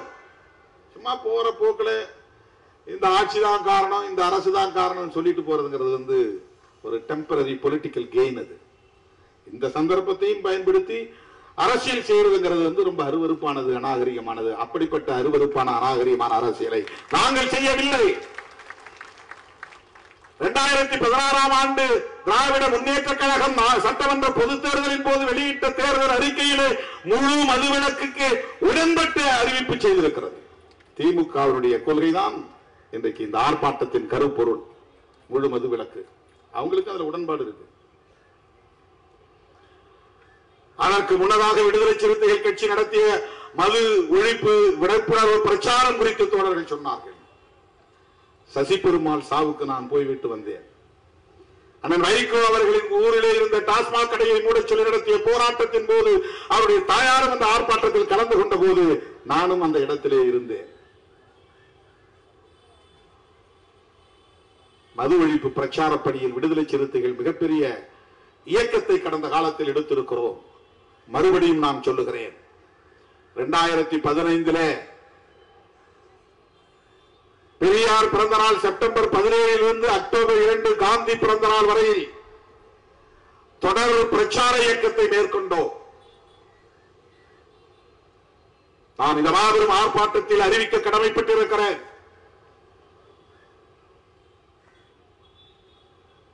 மாநில பொறுப்பாளர்களோடு பிறகு கலந்து செயல் திட்டத்தை அறிவிக்க விரும்புகிறேன். பகுத்தறிவு பகலவன் தந்தை பெரியாரின் பிறந்த நாள் செப்டம்பர் 17 மகளிர் மட்டும் பங்கேற்கிற மாபெரும் மகளிர் மாநாட்டை நடத்த இருக்கிறோம். மதுவிலக்கு அமல்படுத்த கோரி 5 லட்சம் பெண்களை திரட்டி மிகப்பெரும் மாநாட்டை நடத்த இருக்கிறோம். தேசிய அளவில் மதுவிலக்கு கொள்கையை நடைமுறைப்படுத்து என்பதுதான் கோரிக்கை. இன்றிலிருந்து அந்த போராட்டத்தை நாம் முன்னெடுக்க வேண்டும். அதற்கான களப்பணிகளை நாம் திட்டமிட வேண்டும். எப்படி 10 லட்சம் பேர் திரண்ட வெல்லும் ஜனநாயக மாநாடு நடந்ததோ அதை போன்ற ஒரு தாக்கத்தை பெண்கள் மட்டுமே பங்கேற்கிற ஒரு மாபெரும் மாநாட்டை நாம் நடத்த வேண்டும். இது பெண்களின் போர்க்குரலாக மாற வேண்டும். இது மாநில அரசுக்கு எதிராகவோ அல்லது ஆளும் கட்சிக்கு எதிராகவோ நடத்தப்படுகிற இயக்கம் அல்ல. இந்திய மனித வளத்தை பாதுகாப்பதற்கான ஒரு பொறுப்புணர்வுடன் கூடிய ஒரு நிகழ்வு. புரட்சியாளர் அம்பேத்கர் வலியுறுத்திய கோரிக்கை தந்தை பெரியார் முன்னெடுத்த போராட்டம். காந்தியடிகள் தம் வாழ்வில் மிக முக்கியமான கோரிக்கையாக முன்வைத்தது ஒன்று. திருவள்ளுவரின் விருப்பம். அந்த அடிப்படையிலே மாண்புமிகு முதல்வருக்கும் தமிழ்நாடு அரசுக்கும் நாங்கள் விடுக்கிற வேண்டுகோள், உங்களுக்கு மிகப்பெரிய ஒரு வாய்ப்பு கிடைத்திருக்கிறது. மிகப்பெரிய வாய்ப்பு கிடைத்திருக்கிறது. காலமெல்லாம் உங்கள் பெயர் இந்த மண்ணில் போற்றப்படும், உச்சரிக்கப்படும். இந்த டாஸ்மாக் கடைகளை மூடுவது என்று துணிந்து நீங்கள் முடிவெடுக்க வேண்டும். இது ஒரு புரட்சிகரமான முடிவாக அமையும். இந்தியாவே உங்களை திரும்பி பார்க்கும். தமிழ்நாட்டு மக்கள் உங்களை போற்றுவார்கள். இன்றைக்கு உங்களை போற்றி 40க்கு 40 வெற்றியை தந்த தமிழ்நாட்டு மக்கள் அடுத்தடுத்து வருகிற எல்லா தேர்தல்களையும் உங்களுக்கு வெற்றி மாலையை சூட்டுவார்கள். நீங்கள் செய்ய வேண்டிய ஒரே ஒரு முடிவு, எடுக்க வேண்டிய ஒரே ஒரு முடிவு, எல்லா விமர்சனங்களையும் தூக்கி குப்பையிலே வீசக்கூடிய அளவுக்கான ஒரு முடிவு, துணிச்சலாக எடுக்க வேண்டிய முடிவு, புரட்சிகரமான ஒரு முடிவு, ஒட்டுமொத்த இந்திய தேசத்திற்கே வழிகாட்டக்கூடிய ஒரு முடிவு. டாஸ்மாக் கடைகளை மூடப்போகிறோம், அரசு மதுபான கடைகளை மூடப்போகிறோம் என்ற முடிவாக இருக்க வேண்டும். இதுவே என்னுடைய வேண்டுகோள் என்று கேட்டு செப்டம்பர் 17க்கு தயாராவோம் என்று கூறி இந்த அழைப்பை ஏற்று வருகை வந்த உங்கள் அனைவருக்கும் என்னுடைய நன்றியை கூறி முடிக்கிறேன். நன்றி, வணக்கம்.